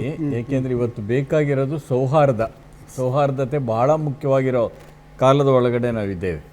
ನೋಡಿ, 70-80ರ ದಶಕದ ಕರ್ನಾಟಕ ನೀವು ನೋಡಿರ್ಲಾರ್ರಿ, ಹುಟ್ಟಿದ್ರೋ ಇಲ್ವೋ ಗೊತ್ತಿಲ್ಲ, ಅದರಿಂದ ನೋಡಿರ್ಲಾರ್ರಿ. ಆದರೆ ಆಗ ಬಹಳ ಪ್ರಮುಖವಾಗಿ ಕರ್ನಾಟಕದ ಚಳುವಳಿಗಳು ಅಥವಾ ದೇಶದ ಚಳುವಳಿಗಳು ಮಾತಾಡ್ತಾ ಇದ್ದದ್ದು ಸಮಾನತೆ ಬೇಕು ಅಂತ. ಸಮಾನತೆ ಆದ್ಯತೆ ಆಗಿತ್ತು ಆವಾಗ. ಆದರೆ ಇವತ್ತೇನಾಗಿದೆ ಅಂತಂದರೆ, ಸಮಾನತೆ ಬೇಕು ನಿಜ, ಆದರೆ ಸೌಹಾರ್ದತೆ ಆದ್ಯತೆ ಆಗಿಬಿಟ್ಟಿದೆ. ಅಷ್ಟು ಪಲ್ಲಟ ಹೊಂದಿರೋದಕ್ಕೆ ಕಾರಣ ಏನು? ಪಲ್ಲಟ ಹೊಂದಿರೋದಕ್ಕೆ ಕಾರಣ ಜಾತಿವಾದ ಮತ್ತು ಧಾರ್ಮಿಕ ಮೂಲಭೂತವಾದ ಮುಂಚೂಣಿಗೆ ಬಂದುಬಿಟ್ಟಿದೆ. ಇಲ್ಲಿ ದ್ವೇಷ ಅನ್ನೋದಿದೆಯಲ್ಲ, ಅದು ಜಾತಿಯ ಕಾರಣಕ್ಕೆ ದ್ವೇಷಗಳಿವೆ, ಧರ್ಮದ ಕಾರಣಕ್ಕೆ ದ್ವೇಷಗಳಿವೆ. ಈ ವಾತಾವರಣ ಇದೆಯಲ್ಲ, ಪರಸ್ಪರ ನಾವು ಮನುಷ್ಯರಾಗಿದ್ದು ಮನುಷ್ಯರಲ್ಲದಂತೆ ಬದುಕೋತಕ್ಕಂಥ ಒಂದು ಸನ್ನಿವೇಶ ನಿರ್ಮಾಣ ಆಗಿದೆ. ಇಲ್ಲಿ ನಾವು ಸೌಹಾರ್ದದಿಂದ ಬದುಕಬೇಕಾಗಿದೆ. ಈಗ ಸಂವಿಧಾನ ಏನು ಹೇಳುತ್ತೆ ಹೇಳಿ? ಸಂವಿಧಾನ ಏನು ಹೇಳುತ್ತೆ? ಧಾರ್ಮಿಕ ಸ್ವಾತಂತ್ರ್ಯ ಕೊಟ್ಟಿದೆ ಸಂವಿಧಾನ ಹಕ್ಕುಗಳನ್ನಷ್ಟೇ ಕೊಟ್ಟಿಲ್ಲ, ಧಾರ್ಮಿಕ ಸ್ವಾತಂತ್ರ್ಯವನ್ನು ಕೊಟ್ಟಿದೆ. ಅಂದರೆ ಅವರವರ ಧರ್ಮವನ್ನು ಅವರು ಅನುಸರಿಸ್ತಕ್ಕಂಥ ಸ್ವಾತಂತ್ರ್ಯವನ್ನು ಪಡ್ಕೊಂಡಿದ್ದಾರೆ, ಅಷ್ಟೇ ಅಲ್ಲ. ಧಾರ್ಮಿಕ ಅಲ್ಪಸಂಖ್ಯಾತರು ಅವರವರ ಶಿಕ್ಷಣ ಸಂಸ್ಥೆಗಳನ್ನು ಸ್ಥಾಪನೆ ಮಾಡೋದಕ್ಕೆ ಬೇಕಾಗಿರುವಂಥ ಹಕ್ಕುಗಳನ್ನು, ಸ್ವಾತಂತ್ರ್ಯವನ್ನು ಸಂವಿಧಾನ ಕೊಟ್ಟಿದೆ. ಅಂಬೇಡ್ಕರ್ ಅವರೇ ರಚಿಸಿದಂಥ ಸಂವಿಧಾನ ಅದು. ಅದೇ ಅಂಬೇಡ್ಕರ್ ಅವರು ವಿಶೇಷವಾಗಿ ಸಹಿಷ್ಣುತೆ, ಸೌಹಾರ್ದದ ವಿಷಯ ಬಂದಾಗ ನಾವು ಗಾಂಧೀಜಿಯವರ ಹೆಸರನ್ನು ಹೇಳ್ತೇವೆ. ಏಕೆ ಅಂತಂದರೆ, ಹಿಂದೆ ಹಿಂದೂ ಮುಸ್ಲಿಂ ಗಲಭೆಗಳಾದಂಥ ಸಂದರ್ಭದಲ್ಲಿ, ಸ್ವಾತಂತ್ರ್ಯ ಪೂರ್ವದಲ್ಲಿ ಮತ್ತು ಸ್ವಾತಂತ್ರ್ಯ ಬಂದ ಹೊಸದರಲ್ಲಾದಾಗ ಗಾಂಧೀಜಿಯವರು ಸದಾ ಸೌಹಾರ್ದತೆಯನ್ನು ಕುರಿತು ಮಾತಾಡ್ತಾ ಇದ್ದರು, ಸಮಾನತೆಯನ್ನು ಕುರಿತು ಮಾತಾಡಿದರು ಅವರು, ಇಲ್ಲ ಅಂತಲ್ಲ. ಅಂಬೇಡ್ಕರ್ ವಿಷಯ ಬಂದಾಗ ನಾವು ಸಂವಿಧಾನವನ್ನು ಕುರಿತು ಮಾತಾಡ್ತೇವೆ. ಆದರೆ ಅಂಬೇಡ್ಕರ್ ಕೇವಲ ಸಂವಿಧಾನಕ್ಕಷ್ಟೇ ಅಲ್ಲ, ಅವರು ಧಾರ್ಮಿಕ ಸಾಮರಸ್ಯವನ್ನು ಕುರಿತು ಅವರದೇ ಆದಂಥ ವಿಚಾರಧಾರೆಯನ್ನು ಮಂಡಿಸಿದ್ದಾರೆ. ನಾನು ಆಗಲೇ ಹೇಳಿದೆ, ಸಾಮಾಜಿಕ ಪ್ರಜಾಪ್ರಭುತ್ವ ಅಂದ್ರೇನು, ಅದರಲ್ಲಿ ಭ್ರಾತೃತ್ವ ಇದೆ ಅಥವಾ ಸೋದರತೆ ಇದೆ ಅನ್ನೋದರ ಅರ್ಥ ಏನು? ಸೌಹಾರ್ದದಿಂದ ಬದುಕಿ ಅಂತ ಅವ್ರು ಹೇಳ್ತಾರೆ. ಸಹಮಾನವರನ್ನು ಗೌರವಿಸಲಾಗದೇ ಇರತಕ್ಕಂಥ ಧರ್ಮ ಯಾವುದಾದ್ರೂ ಇದ್ದರೆ ಅದು ಧರ್ಮವೇ ಅಲ್ಲ ಅಂತಾರೆ. ಇದು ಅಂಬೇಡ್ಕರ್ ಹೇಳಿದ್ದು. ಧರ್ಮದಲ್ಲಿ ಮಮತೆ ಮುಖ್ಯ, ಸಮತೆ ಮುಖ್ಯ, ಕಾರುಣ್ಯ ಮುಖ್ಯ ಅಂತಾರೆ. ಸಮತೆ, ಮಮತೆ, ಕಾರುಣ್ಯ ಮುಖ್ಯ ಧರ್ಮಕ್ಕೆ ಅಂತ ಹೇಳ್ತಾರೆ. ಅಂದರೆ ಧಾರ್ಮಿಕ ಸೌಹಾರ್ದತೆಯನ್ನು ಕುರಿತು ಅಂಬೇಡ್ಕರ್ ಮಾತಾಡಿದ್ದಾರೆ. ನಾನು ಆಗಲೇ ಮಾತಾಡ್ತಾ ಹೇಳಿದೆ, ಧರ್ಮ ಯಾರಿಗಿರಬೇಕು? ಅದು ಮನುಷ್ಯರಿಗಾಗಿ ಇರಬೇಕು, ಅದು ಮನುಷ್ಯ ಧರ್ಮಕ್ಕಾಗಿ ಇರೋದಲ್ಲ. ಇದು ಅಂಬೇಡ್ಕರ್ ಹೇಳಿದ ಮಾತೇನೇನೆ. ಅಂದರೆ ಅಂಬೇಡ್ಕರ್ ಧಾರ್ಮಿಕ ಸೌಹಾರ್ದತೆಯನ್ನು ಕುರಿತಂತೆ ಸಾಕಷ್ಟು ವಿಚಾರಗಳನ್ನು ಮಂಡಿಸಿದ್ದಾರೆ ಮತ್ತು ಅದಕ್ಕೆ ಪೂರಕವಾದಂಥ ಅಂಶಗಳನ್ನು ಸಂವಿಧಾನದಲ್ಲಿ ಅಳವಡಿಸಿದ್ದಾರೆ. ಇದು ಒಂದು. ಎರಡನೇದು, ಇಲ್ಲಿ ಅಸ್ಪೃಶ್ಯತೆಯ ವಿರೋಧಿಯಾಗಿರ್ತಕ್ಕಂಥದ್ದು ಇದೆಯಲ್ಲ, ಸಂವಿಧಾನದ ಮುಖಾಂತರವಾಗಿ ಅದೊಂದು ವಿರೋಧಿಸಬೇಕು ಅನ್ನುವಂಥ ಒಂದು ಅಂತಿಮ ತೀರ್ಮಾನ ಸಂವಿಧಾನದಲ್ಲೇ ಇದೆ. ಅದು ಅಸ್ಪೃಶ್ಯತೆಯ ವಿರೋಧ ಇದೆಯಲ್ಲ, ಜಾತಿ ವ್ಯವಸ್ಥೆಯ ಒಂದು ಕರಾಳ ಸ್ತರವನ್ನು ತೆಗೆದುಹಾಕುವಂಥ ವಿರೋಧ ಅದು. ಹಾಗಾಗಿ ಜಾತಿ ಬೇಕಾಗಿ, ಜಾತಿ ವ್ಯವಸ್ಥೆ ಬೇಡ, ಜಾತಿ ಭೇದ ಬೇಡ, ಪರಸ್ಪರ ಜಾತಿ ಕಚ್ಚಾಟ ಬೇಡ, ಸೌಹಾರ್ದತೆ ಇರಬೇಕು ಅನ್ನೋದು ಸಹ ಸಂವಿಧಾನದ ಆಶಯವೂ ಹೌದು, ಅಂಬೇಡ್ಕರ್ ಆಶಯವೂ ಹೌದಾಗಿತ್ತು ಅದು. ಹಾಗಾಗಿ ಅಂಬೇಡ್ಕರ್ ಇನ್ನೂ ಸೌಹಾರ್ದ ಕುರಿತು ಇನ್ನೊಂದು ಮಾತು ಹೇಳಬೇಕು ನಾನು. ಭಾಳಷ್ಟು ಜನ ಈಗ ಅವರು ದಲಿತ ಹೋರಾಟವನ್ನು ಕಟ್ಟಿದವರು. ನಾನು ಆರಂಭದಲ್ಲೇ ಹೇಳಿದೆ, ಪ್ರಧಾನವಾಗಿ ವರ್ಣಾಹತುಶಾಹಿ ಸರ್ವಾಧಿಕಾರದ ವಿರುದ್ಧ ಹೋರಾಟ ಮಾಡಿದಂಥವರು ಅವರು. ದಟ್ ಮೀನ್ಸ್ ಸಾಮಾಜಿಕ ಸರ್ವಾಧಿಕಾರದ ವಿರುದ್ಧ. ಸಾಮಾಜಿಕವಾಗಿ ನಾವು ಮೇಲಿದ್ದೀವಿ ಅಂತ ಇಡೀ ಕೆಳಗಡೆ ಇರೋನ್ನೆಲ್ಲ ಆಳೋದಿದೆಯಲ್ಲ, ಅದು ಸಾಮಾಜಿಕ ಸರ್ವಾಧಿಕಾರ. ಅದರ ವಿರುದ್ಧವಾಗಿ ಮಾತಾಡಿದರು, ಹೋರಾಟ ಕಟ್ಟಿದವರು ನಿಜ, ಅವರು ಇಲ್ಲ ಅಂತ ಹೇಳಲ್ಲ. ಆದರೆ ಅದರ ಅರ್ಥ ಮೇಲ್ಜಾತಿ ಮೇಲುವರ್ಗದವರನ್ನು ಸಂಪೂರ್ಣವಾಗಿ ವಿರೋಧ ಮಾಡಿದರು ಅಂತ ಅಲ್ಲ. ಮಹಾಡ್ ಸತ್ಯಾಗ್ರಹ ಅಂತ ನಡೆಯುತ್ತೆ. ಚೌದರ್ಕೆರೆ ನೀರನ್ನು ಮುಟ್ಟೋದಕ್ಕೆ ಹೋಗ್ತಾರೆ ನೋಡಿ. ಚೌದರ್ಕೆರೆ ನೀರನ್ನು ಮುಟ್ಟಬೇಕಾದ್ರೆ ಅವರ ಜೊತೆಯಲ್ಲಿ ಸಹಸ್ರ ಬುದ್ಧೆ ಮುಂತಾದಂಥವರು ಮೇಲ್ಜಾತಿಗೆ ಸೇರಿದವರು ಇರ್ತಾರೆ ಅವ್ರ ಜೊತೆಯಲ್ಲಿ. ಅನೇಕರು ಅಂಬೇಡ್ಕರ್ ಅವ್ರಿಗೆ ಹೇಳ್ತಾರೆ, ಅವರೆಲ್ಲ ಯಾಕೆ ಬೇಕು, ಬೇಕಾಗಿಲ್ಲ, ಅವರೆಲ್ಲ ನಮ್ಮನ್ನು ಶೋಷಣೆ ಮಾಡಿರೋರು ಅಂತಾರೆ. ಆದರೆ ಅಂಬೇಡ್ಕರ್ ಅದನ್ನು ಒಪ್ಪೋದಿಲ್ಲ. ಆ ಒಂದು ಜಾತಿ, ಆ ಒಂದು ವರ್ಗವೋ ಏನೋ ಶೋಷಣೆ ಮಾಡಿದ್ದಿರ್ಬೋದು, ಎಲ್ಲರೂ ಹಾಗಿರೋದಿಲ್ಲ, ಎಲ್ಲರೂ ಆಗಿರೋಕ್ಕೆ ಸಾಧ್ಯ. ಹಾಗಾಗಿ ಸಹಸ್ರ ಬುದ್ಧೆಯಂತಹ ಅನೇಕ ಮೇಲ್ಜಾತಿಯ ಜನ ಮಹಾಡ್ ಸತ್ಯಾಗ್ರಹದಲ್ಲಿ ಭಾಗವಹಿಸ್ತಾರೆ. ಮನುಸ್ಮೃತಿಯನ್ನು ದಹನ ಮಾಡಿದ ಸಂದರ್ಭದಲ್ಲಿಯೂ ಅಂಬೇಡ್ಕರ್ ಅವ್ರ ಜೊತೆ ಮೇಲ್ಜಾತಿಯವರು ಭಾಗವಹಿಸ್ತಾರೆ. ಇದು ಸೌಹಾರ್ದ. ನೀವು ಅಂಬೇಡ್ಕರನ್ನು ಅರ್ಥ ಮಾಡ್ಕೋಬೇಕು ಅಂದರೆ ಇದನ್ನೂ ಅರ್ಥ ಮಾಡ್ಕೋಬೇಕು. ಹುಟ್ಟಿನ ಕಾರಣಕ್ಕಾಗಿ ಒಬ್ಬನ ತುಳಿತೀರಿದೆ ಅಂದರೆ ಹುಟ್ಟಿನ ಕಾರಣಕ್ಕಾಗಿ ಇನ್ನೊಬ್ಬನನ್ನು ದ್ವೇಷಿಸಬೇಡಿ ಅನ್ನೋದು ಸಹ ಅಂಬೇಡ್ಕರ್ ವಿಚಾರಧಾರೆಯ ಭಾಗ ಅಂತ ನಾನು ಅರ್ಥ ಮಾಡ್ಕೊಂಡಿರೋ ಅಂಬೇಡ್ಕರ್ ಹೀಗಿದ್ದಾರೆ, ನಾನು ಅರ್ಥ ಮಾಡ್ಕೊಂಡಿರೋ ಅಂಬೇಡ್ಕರ್ ಈ ಥರ ಇದ್ದಾರೆ. ಹಾಗಾಗಿ ಅಂಬೇಡ್ಕರ್ ಹೋರಾಟದ ಒಳಗಡೆ ಬೇರೆ ಬೇರೆ ಜಾತಿಯವರು ಸೇರಿಕೊಂಡಿದ್ದಿದೆಯಲ್ಲ, ಅದು ಬಹಳ ಮುಖ್ಯವಾದ್ದು, ಬಹಳ ಮುಖ್ಯವಾದದ್ದು. ಅದು ಇವತ್ತಿನವ್ರಿಗೆ ಆದರ್ಶ ಆಗಬೇಕು. ನಾವು ಒಂದು ನಿರ್ದಿಷ್ಟ ಜಾತಿ, ನಿರ್ದಿಷ್ಟ ವರ್ಗ ಅಥವಾ ಮೇಲ್ವರ್ಗನೇ ಅಂತ ಇಟ್ಕೊಳ್ಳಿ, ಮೇಲ್ಜಾತಿನೇ ಅಂತ ಇಟ್ಕೊಳ್ಳೋಣ. ನಾವು ಇಡಿಯಾಗಿ ಎಲ್ಲರೂ ಕೆಟ್ಟವರು ಅಂತ ಹೇಳೋಕ್ಕಾಗೋದಿಲ್ಲ. ಆದರೆ ಆ ಮನೋಧರ್ಮ ಇದೆಯಲ್ಲ, ಆ ಮನೋಧರ್ಮ ಬದಲಾಗಬೇಕಾಗಿರುತ್ತೆ. ನೀನು ಕೀಳು, ನೀನು ಕೀಳು ಅಂತ ಹೇಳೋರು ಕೀಳು ಅಷ್ಟೇ ನನ್ನ ಅಭಿಪ್ರಾಯದಲ್ಲಿ. ನೀನು ಕೀಳು ಕೀಳು ಅಂತಿದ್ರೆ ನೀನು ಕೀಳು ಅಂತಾನೆ. ಇದು ಅಂಬೇಡ್ಕರ್ ಅವರ ವಿಚಾರಧಾರೆಯಲ್ಲಿರುವ ಸಮಾನತೆಯ ಜೊತೆಗೆ ಸೌಹಾರ್ದತೆ. ನಾನು ಯಾವಾಗಲೂ ಭಾವಿಸೋದೇನೆಂದರೆ, ಭಾರತಕ್ಕೆ ಎರಡು ಕಣ್ಣುಗಳಿವೆ ಅಥವಾ ಎರಡು ಕಣ್ಣುಗಳು ಬೇಕು. ಒಂದು ಸಮಾನತೆ ಅನ್ನೋ ಕಣ್ಣು, ಇನ್ನೊಂದು ಸೌಹಾರ್ದತೆ. ಸಮಾನತೆ, ಸೌಹಾರ್ದತೆ ಭಾರತದ ಎರಡು ಕಣ್ಣುಗಳು.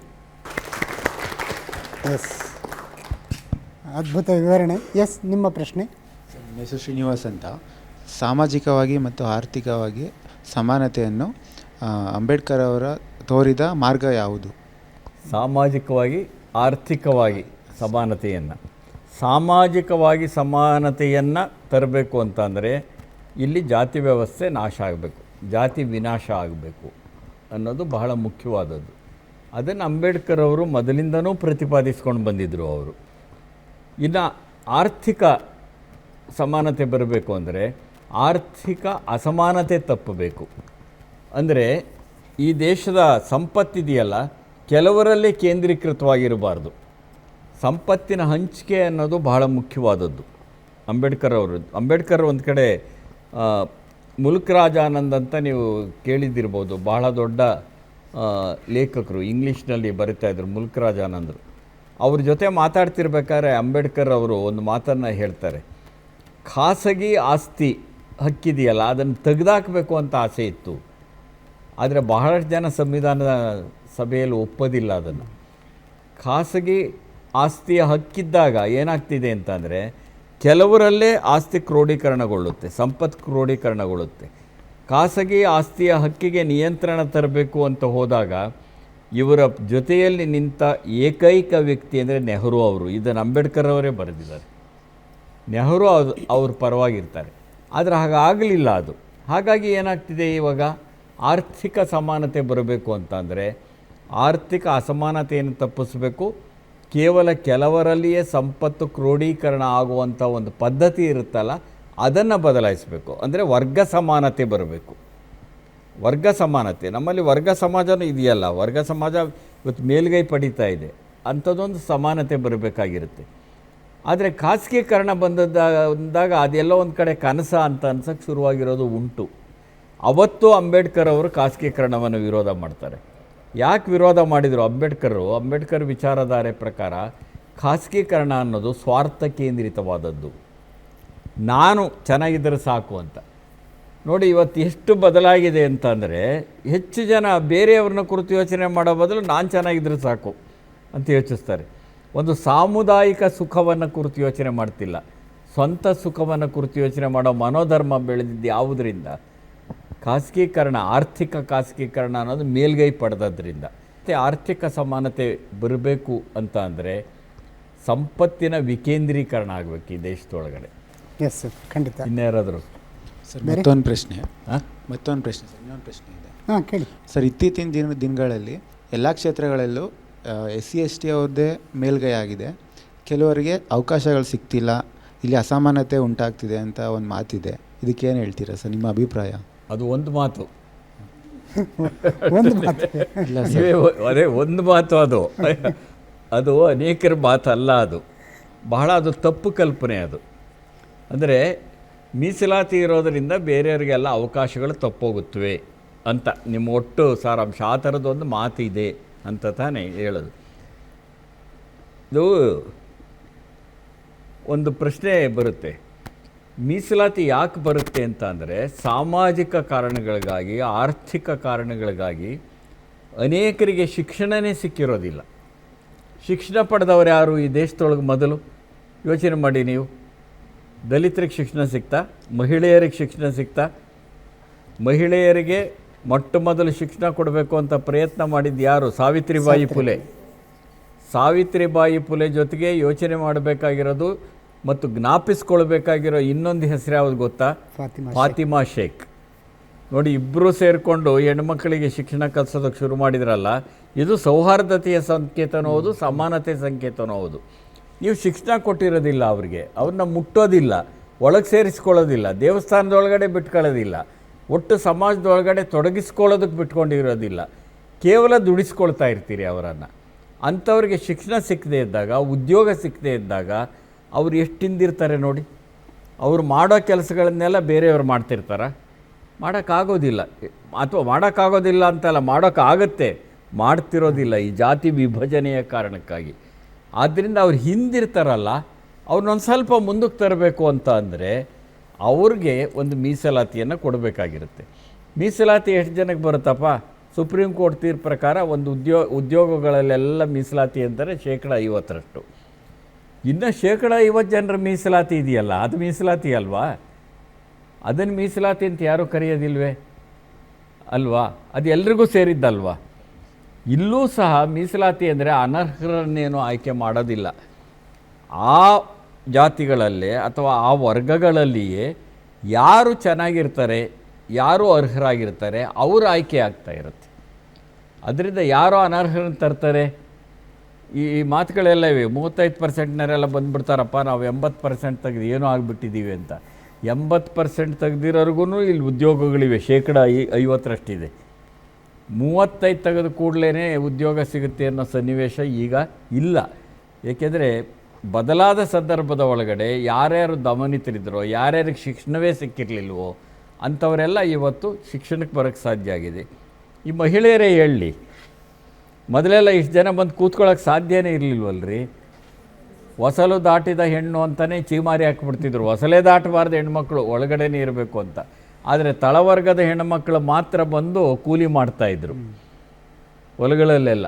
ಮಧ್ಯಮ ವರ್ಗದಲ್ಲಿ ಈ ಥರ ಆಗ್ತಾಯಿತ್ತು. ಇವತ್ತು ಸ್ವಲ್ಪ ಬದಲಾಗಿದೆ, ಬದಲಾಗಬೇಕು ತಾನೇ ಅದು. ಅಂದರೆ ಮೀಸಲಾತಿಯೇ ಅಗತ್ಯವಿಲ್ಲ ಎನ್ನುವಂತಹ ಸಮಾನತೆಯ ಸಮಾಜವನ್ನು ನೀವು ಸೃಷ್ಟಿ ಮಾಡಿದರೆ ಅವಾಗ ಅದು ಬೇಕಾಗಿಲ್ಲ ಅಷ್ಟೇನೇ. ಆಮೇಲೆ ತುಂಬ ಜನಕ್ಕೇನಲ್ಲ, ಅದು ಭಾಳ ತಪ್ಪು ತಿಳುವಳಿಕೆ ಇದೆ. ನೀವು IIM, IIT ಇಂಥವಕ್ಕೆಲ್ಲ ಹೋಗ್ರಿ, ಅಲ್ಲಿ ಎಷ್ಟು ಜನ ಈಗ SC/STಗಳಿಗಿರೋಂಥ ಮೀಸಲಾತಿ ಇದೆಯಲ್ಲ, ಅದರ ಕಾಲಭಾಗ ಜನಕ್ಕೆ ಸಿಕ್ಕಿಲ್ಲ. ನಾನು ಅಂಕಿ ಸಂಖ್ಯೆ ಕೊಡಬಲ್ಲೆ ನಿಮಗೆ.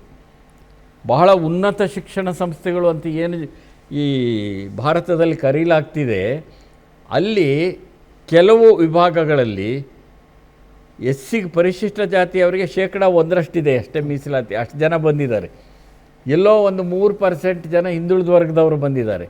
STಗಳು ಅಷ್ಟೇ 1.5 ಅಥವಾ ಇನ್ನೂ ಕಡಿಮೆ ಇರುವಂಥ ವಿಭಾಗಗಳಿವೆ. ನೀವು ಅಲ್ಲಿ ನೋಡಿ, ಅಲ್ಲೆಲ್ಲ ಹಾಗಾದರೆ ಇವರು ಹೇಳ್ಬೋದಲ್ಲ, ಬರೀ ಅವ್ರಿಗೆ ಸಿಗ್ತಿದೆಯಪ್ಪ, ನಮ್ಗೆ ಯಾಕೆ ಸಿಕ್ಕಲ್ಲ? ಅಂದರೆ 2 ಅಂಶ ಇದೆ ಇದರಲ್ಲಿ. ಒಂದು, ಇವ್ರಿಗೆ ಸಿಕ್ಕಿಲ್ಲ ಅನ್ನೋದೊಂದು, ಅದು ತಪ್ಪದು. ಎಲ್ಲ ಇವ್ರಿಗೆ ಸಿಕ್ಕಿದೆ ಅಂತ ತಿಳ್ಕೊಳ್ಳೋದನ್ನು ತಪ್ಪು ಕಲ್ಪನೆ ಅದು. ಜೊತೆಗೆ ಅಂಥ ಉದ್ಯೋಗಗಳಿಗೆ ಹೋಗ್ತಕ್ಕಂತಹ ತರಬೇತಿಯನ್ನು, ಶಿಕ್ಷಣವನ್ನು ಇವ್ರಿಗೆ ಕಲ್ಪಿಸ್ಬೇಕಾಗಿರುತ್ತೆ. ಆವಾಗ ಇವರು ಅವ್ರ ಜೊತೆ ಸ್ಪರ್ಧೆ ಮಾಡ್ತಾರೆ. ಮಾಧ್ಯಮಗಳಲ್ಲಿ ಎಷ್ಟು ಜನ ಇದ್ದಾರೆ ಅಂತ ಯೋಚನೆ ಮಾಡಿ ನೀವು. ಸರ್ವೆ ಮಾಡಿ ಒಂದು ಸರಿ, ಸರ್ವೆ ಆಗಿದೆ ಇದು. ಹಾಗಾಗಿ ಎಲ್ಲ ಒಂದು ರೀತಿ ಇಲ್ಲಿವರೆಗೆ ದಮನಿತರಾದವರಿಗೆ ಒಂದಷ್ಟು ಅವಕಾಶ ಸಿಗ್ತಿದೆ ಎಂದಾಗ ನಮ್ಮ ಕಣ್ಣು ಉರಿಬೇಕಾಗಿಲ್ಲ, ಕಣ್ಣು ತಂಪಾಗಬೇಕು ಅಷ್ಟೇನೆ.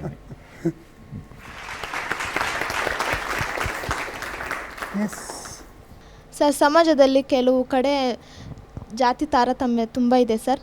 ಅಸ್ಪೃಶ್ಯತೆ ಇದೆ. ಕೆಲವು ಕಡೆ ದೇವಸ್ಥಾನಗಳಿಗೆ ಹೋದರೆ ಮೇಲ್ಗೆ ಆಗಿಬಿಡುತ್ತೆ ಅಂತ ಹೇಳ್ತಾರೆ ಸರ್. ಉದಾಹರಣೆಗೆ ಹಳ್ಳಿ ಕಡೆ ಜಾಸ್ತಿ ಆಗ್ತಾ ಇದೆ ಸರ್ ಇದು. ನಿಮ್ಮ ಪ್ರಶ್ನೆ ಅದಿರಬಾರ್ದು ಅಂತ ತಾನೆ, ಅಥವಾ ಯಾಕೆ ಹೀಗಿದೆ ಅಂತಲ? ಯಾಕೆ ಹೀಗಿದೆ ಅಂತ ಸರ್. ಅಲ್ಲ, ಈಗಿರೋದಕ್ಕೆ ಮೂಲ ಕಾರಣ ಏನಂದರೆ ನಮ್ಮ ಸಾಮಾಜಿಕ ಸಂರಚನೆಯಲ್ಲಿಯೇ ಈ ಜಾತಿ ಭೇದಗಳಿವೆ ಅಲ್ವಾ. ನಮ್ಮ ಕೆಲವರನ್ನು ಮುಟ್ಟೋಗಿಲ್ಲ, ಕೆಲವರನ್ನು ಬಿಟ್ಕೊಳ್ಳೋಗಿಲ್ಲ. ದೇವಸ್ಥಾನಕ್ಕಿಂತವ್ರು ಬರಬಾರ್ದು, ನಮ್ಮ ಮನೆ ಒಳಗಡೆ ಇಂಥವ್ರು ಬರಬಾರ್ದು ಅಲ್ವಾ. ಹೋಟ್ಲಿಗೆ ಹೋಗ್ಬಿಟ್ರೆ ಅಲ್ಲೆಲ್ಲೋ ಇವತ್ತಾದರೂ ಈಗಲಾದ್ರೂ ಸ್ವಲ್ಪ ಬದಲಾವಣೆಗಳಾಗಿವೆ ಪಟ್ಟಣಗಳಲ್ಲಿ, ಕೆಲವು ಪ್ರದೇಶಗಳಲ್ಲಿ. ಅಲ್ಲೆಲ್ಲೋ ಒಂದು ಕಡೆ ಒಂದು ಲೋಟ ಇಟ್ಟಿರ್ತಾಯಿದ್ರು, ಅದನ್ನು ತಗೊಂಡೋಗಬೇಕು, ಇವನಿಗೆ ಹಿಡಿಬೇಕು, ಕಾಫಿ ಹಾಕಿಸ್ಕೊಂಡು ಕುಡಿಬೇಕು, ಇಂಥ ಸ್ಥಿತಿ ಇತ್ತು. ಇವತ್ತು ಯಾರ್ಯಾರೋ ಅನೇಕರು, ಒಬ್ಬ ಕರ್ನಾಟಕದ ಒಬ್ಬ ದಲಿತ ಮಿನಿಸ್ಟ್ರೇ ಹೇಳ್ತಾಯಿದ್ರು, ನಾನು ದೇವಸ್ಥಾನಕ್ಕೆ ಹೋದರೆ ಅವರೇ ಹೊರಗಡೆ ಓಡು ಬಂದುಬಿಡ್ತಾರೆ ನನಗೆ ಕೊಡೋದಕ್ಕೆ ಅಂತ, ಪ್ರಸಾದ ಕೊಡೋದಕ್ಕೆ ಅಂತ. ಅಂದರೆ ತುಂಬ ವಿದ್ಯಾವಂತರಾದರೂ ಸಹ ಅವರನ್ನು ದೇವಸ್ಥಾನದೊಳಗಡೆ ಬಿಟ್ಕೊಳ್ಳೋದಕ್ಕೆ ಹಿಂಜರಿತಾ ಇರುವಂಥ ಒಂದು ಮನೋಧರ್ಮ ಇದೆ. ಇದು ಜಡ ಸಾಂಪ್ರದಾಯಿಕತೆ. ಇದು ಜಡ ಸಂಪ್ರದಾಯಗಳು ಈ ನಮ್ಮ ಮನಸ್ಸನ್ನು ಹೆಂಗೆ ಸಿದ್ಧ ಮಾಡಿವೆ ಅಂತ ಅಂದರೆ ನಾವು ಅದಕ್ಕೆ ಒಗ್ಗಿಕೊಳ್ತಾನೇ ಇಲ್ಲ. ಅದಕ್ಕೆ ಕಾರಣ ಮೂಲತಃ ಇದ್ದದ್ದು ಈ ಜಾತಿ ವ್ಯವಸ್ಥೆ, ವರ್ಣಾಶ್ರಮ ಧರ್ಮ. ಅಲ್ಲಿ ಬದಲಾವಣೆಗಳಾಗ್ತಾ ಬಂದಾಗ ಅದೆಲ್ಲ ನಡೆಯುತ್ತೆ. ಈಗ ನಾನು ನಮ್ಮೂರಲ್ಲಿ ಅಂಥದ್ದು ಬಹಳ ಕಡಿಮೆ ಆಗಿದೆ, ನಿಜ ಹೇಳಿದೆ. ನಾನು ಬರಗೂರು ಅನ್ನೋ ಊರಿನಿಂದ ಬಂದಂಥವನು ನಾನು, ಶಿರಾ ತಾಲೂಕಿನಲ್ಲಿ. ನಮ್ಮೂರಲ್ಲಿ ಒಂದು ಈಶ್ವರ ದೇವಸ್ಥಾನ ಇದೆ, ಆಂಜನೇಯ ಸ್ವಾಮಿ ದೇವಸ್ಥಾನ ಇದೆ. ನಮ್ಮನೆ ಹುಡುಗರೇ ಅದರ ಸಮಿತಿಲಿದ್ದಾರೆ. ನಾನೇ ಮಾತಾಡ್ಬಿಟ್ಟು ಅವ್ರನ್ನೆಲ್ಲ, ಅಸ್ಪೃಶ್ಯರೆಲ್ಲ ಅದರಲ್ಲಿ ಕಾರ್ಯದರ್ಶಿ, ಪ್ರಧಾನ ಕಾರ್ಯದರ್ಶಿಗಳಾಗಿದ್ದಾರೆ ರೀ. ಹೌದು, ವೆರಿ ಗುಡ್. ಯಾಕಾಗಿ ಮಾಡಬಾರ್ದು? ವಿದ್ಯಾವಂತರು ಮಾತಾಡಿ, ಅವ್ರಗಳ ಜೊತೆ ಮಾತಾಡಬೇಕು, ತಪ್ಪೇನಿಲ್ಲಪ್ಪ. ದೇವರು ಇರೋದೇ ನಿಜ. ಆದರೆ ದೇವರು ನಿಮ್ಮ ಭಕ್ತರನ್ನು ಸಮಾನವಾಗಿ ಕಾಣೋನು ಅಂತ ತಿಳ್ಕೊಬೇಕು. ದೇವರು ಇರೋದೇ ನಿಜ ಆದರೆ ಅಲ್ವಾ. ಭಕ್ತರಲ್ಲಿ ಭೇದ ಭಾವ ಮಾಡಿದರೆ ಅವ್ರನ್ನ ದೇವರು ಅಂತಲೇ ಕರೆಯೋಕ್ಕಾಗಲ್ಲ. ಅದರಿಂದ ಇರೋದೇ ನಿಜ ಆದರೆ ಎಲ್ಲರೂ ಸಮಾನರು ಅಂತ ತಿಳ್ಕೊಂಡಿರ್ತಾರೆ.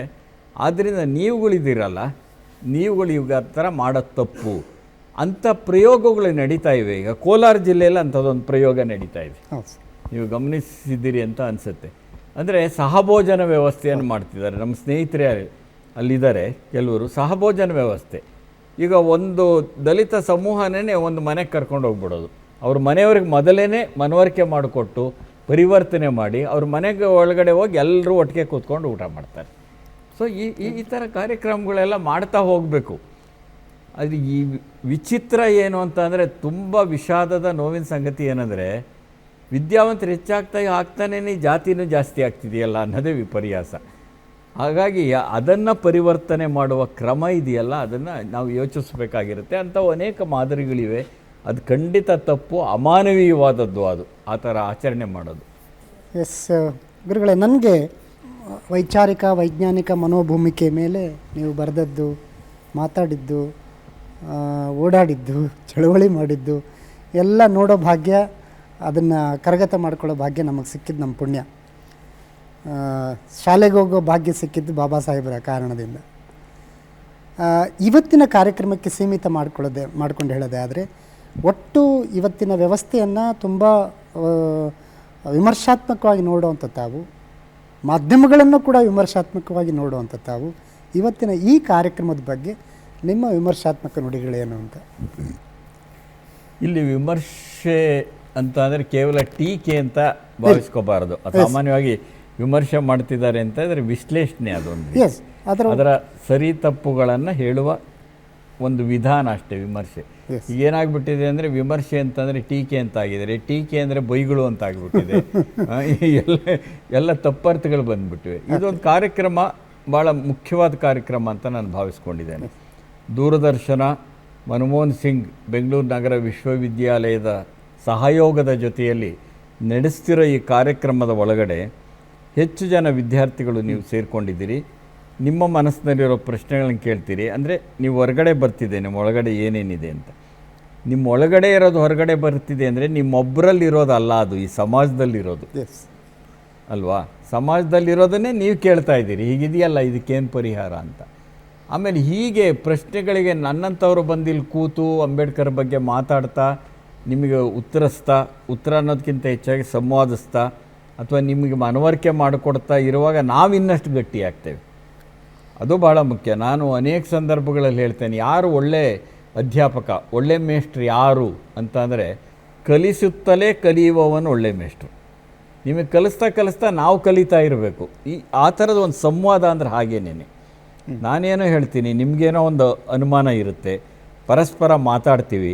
ಈ ಥರದ ಒಂದು ಸಂವಾದ ಕಾರ್ಯಕ್ರಮವನ್ನು ಏರ್ಪಡಿಸೋದ್ರ ಮುಖಾಂತರವಾಗಿ ದೂರದರ್ಶನದ ಮಹತ್ವವೂ ಹೆಚ್ಚಾಗಿದೆ. ಮನಮೋಹನ್ ಸಿಂಗ್ ಬೆಂಗಳೂರು ನಗರ ವಿಶ್ವವಿದ್ಯಾಲಯ ಇದೆಯಲ್ಲ, ಅತ್ಯುತ್ತಮವಾದಂತಹ ಸಹಯೋಗವನ್ನು ಕೊಟ್ಟಿದೆ.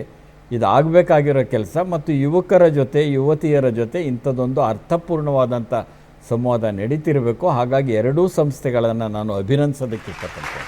ಧನ್ಯವಾದಗಳು ಸರ್. ನಿಮ್ಮ ಅಮೂಲ್ಯ ಸಮಯನ ನಮಗೆ ಕೊಟ್ರಿ, ನಮ್ಮ ಯುವ ಜನಾಂಗಕ್ಕೆ ಕೊಟ್ರಿ. ನಿಮ್ಮ ಕಾಳಜಿ ಹಾಗೆ ನಿಮ್ಮ ಸಲಹೆಗಳು ಎಲ್ಲವನ್ನೂ ಕೂಡ ತುಂಬ ಪ್ರೀತಿಯಿಂದ ಸ್ವಾಗತಿಸ್ತಾ ಇವತ್ತಿನ ಕಾರ್ಯಕ್ರಮವನ್ನು ಸಂಪನ್ನಗೊಳಿಸಿದಿರಿ. ಅದಕ್ಕಾಗಿ ನಮ್ಮ ವಾಹಿನಿ ಹಾಗೆಯೇ ನಮ್ಮ ಡಾಕ್ಟರ್ ಮನಮೋಹನ್ ಸಿಂಗ್ ಬೆಂಗಳೂರು ನಗರ ವಿಶ್ವವಿದ್ಯಾಲಯ ಎರಡೂ ಸಂಸ್ಥೆಗಳ ಪರವಾಗಿ ತಮಗೆ ಗೌರವಪೂರ್ವಕವಾದಂಥ ನಮನಗಳು ಗುರುಗಳೇ. ಧನ್ಯವಾದಗಳು. ಬಹಳ ಕ್ರಿಯಾಶೀಲವಾಗಿ ಈ ಸಂವಾದದಲ್ಲಿ ಪಾಲ್ಗೊಂಡಂಥ ತಾವು ಬೆಂಗಳೂರು ಡಾಕ್ಟರ್ ಮನಮೋಹನ್ ಸಿಂಗ್ ಬೆಂಗಳೂರು ನಗರ ವಿಶ್ವವಿದ್ಯಾಲಯದ ವಿದ್ಯಾರ್ಥಿನಿಯರು ತಮಗೆ ನಾನು ಕೃತಜ್ಞತೆಗಳನ್ನು ಸಲ್ಲಿಸ್ತೇನೆ. ಹಾಗೆಯೇ ಈ ಸಂವಾದ ನಿಮ್ಮ ಮನಸ್ಸಿನಲ್ಲಿ, ನಿಮ್ಮ ಚಿಂತನೆಗಳಲ್ಲಿ ಹೊಸ ರೀತಿಯ ಆಲೋಚನೆಗಳು ಹುಟ್ಟಾಗಲಿ, ನಿಮ್ಮ ಬದುಕು ಬೆಳಕಾಗಲಿ, ಅಂಬೇಡ್ಕರ್ ಕಡೆ ನಡೆಯುವಂಥ ಪ್ರಯತ್ನಕ್ಕೆ ನೀವೆಲ್ಲ ಸಂಕಲ್ಪ ತೊಡಿ ಅಂತ ಹೇಳಿ ತಮಗೂ ಕೂಡ ಧನ್ಯವಾದಗಳನ್ನು ಸಮರ್ಪಿಸ್ತೀನಿ.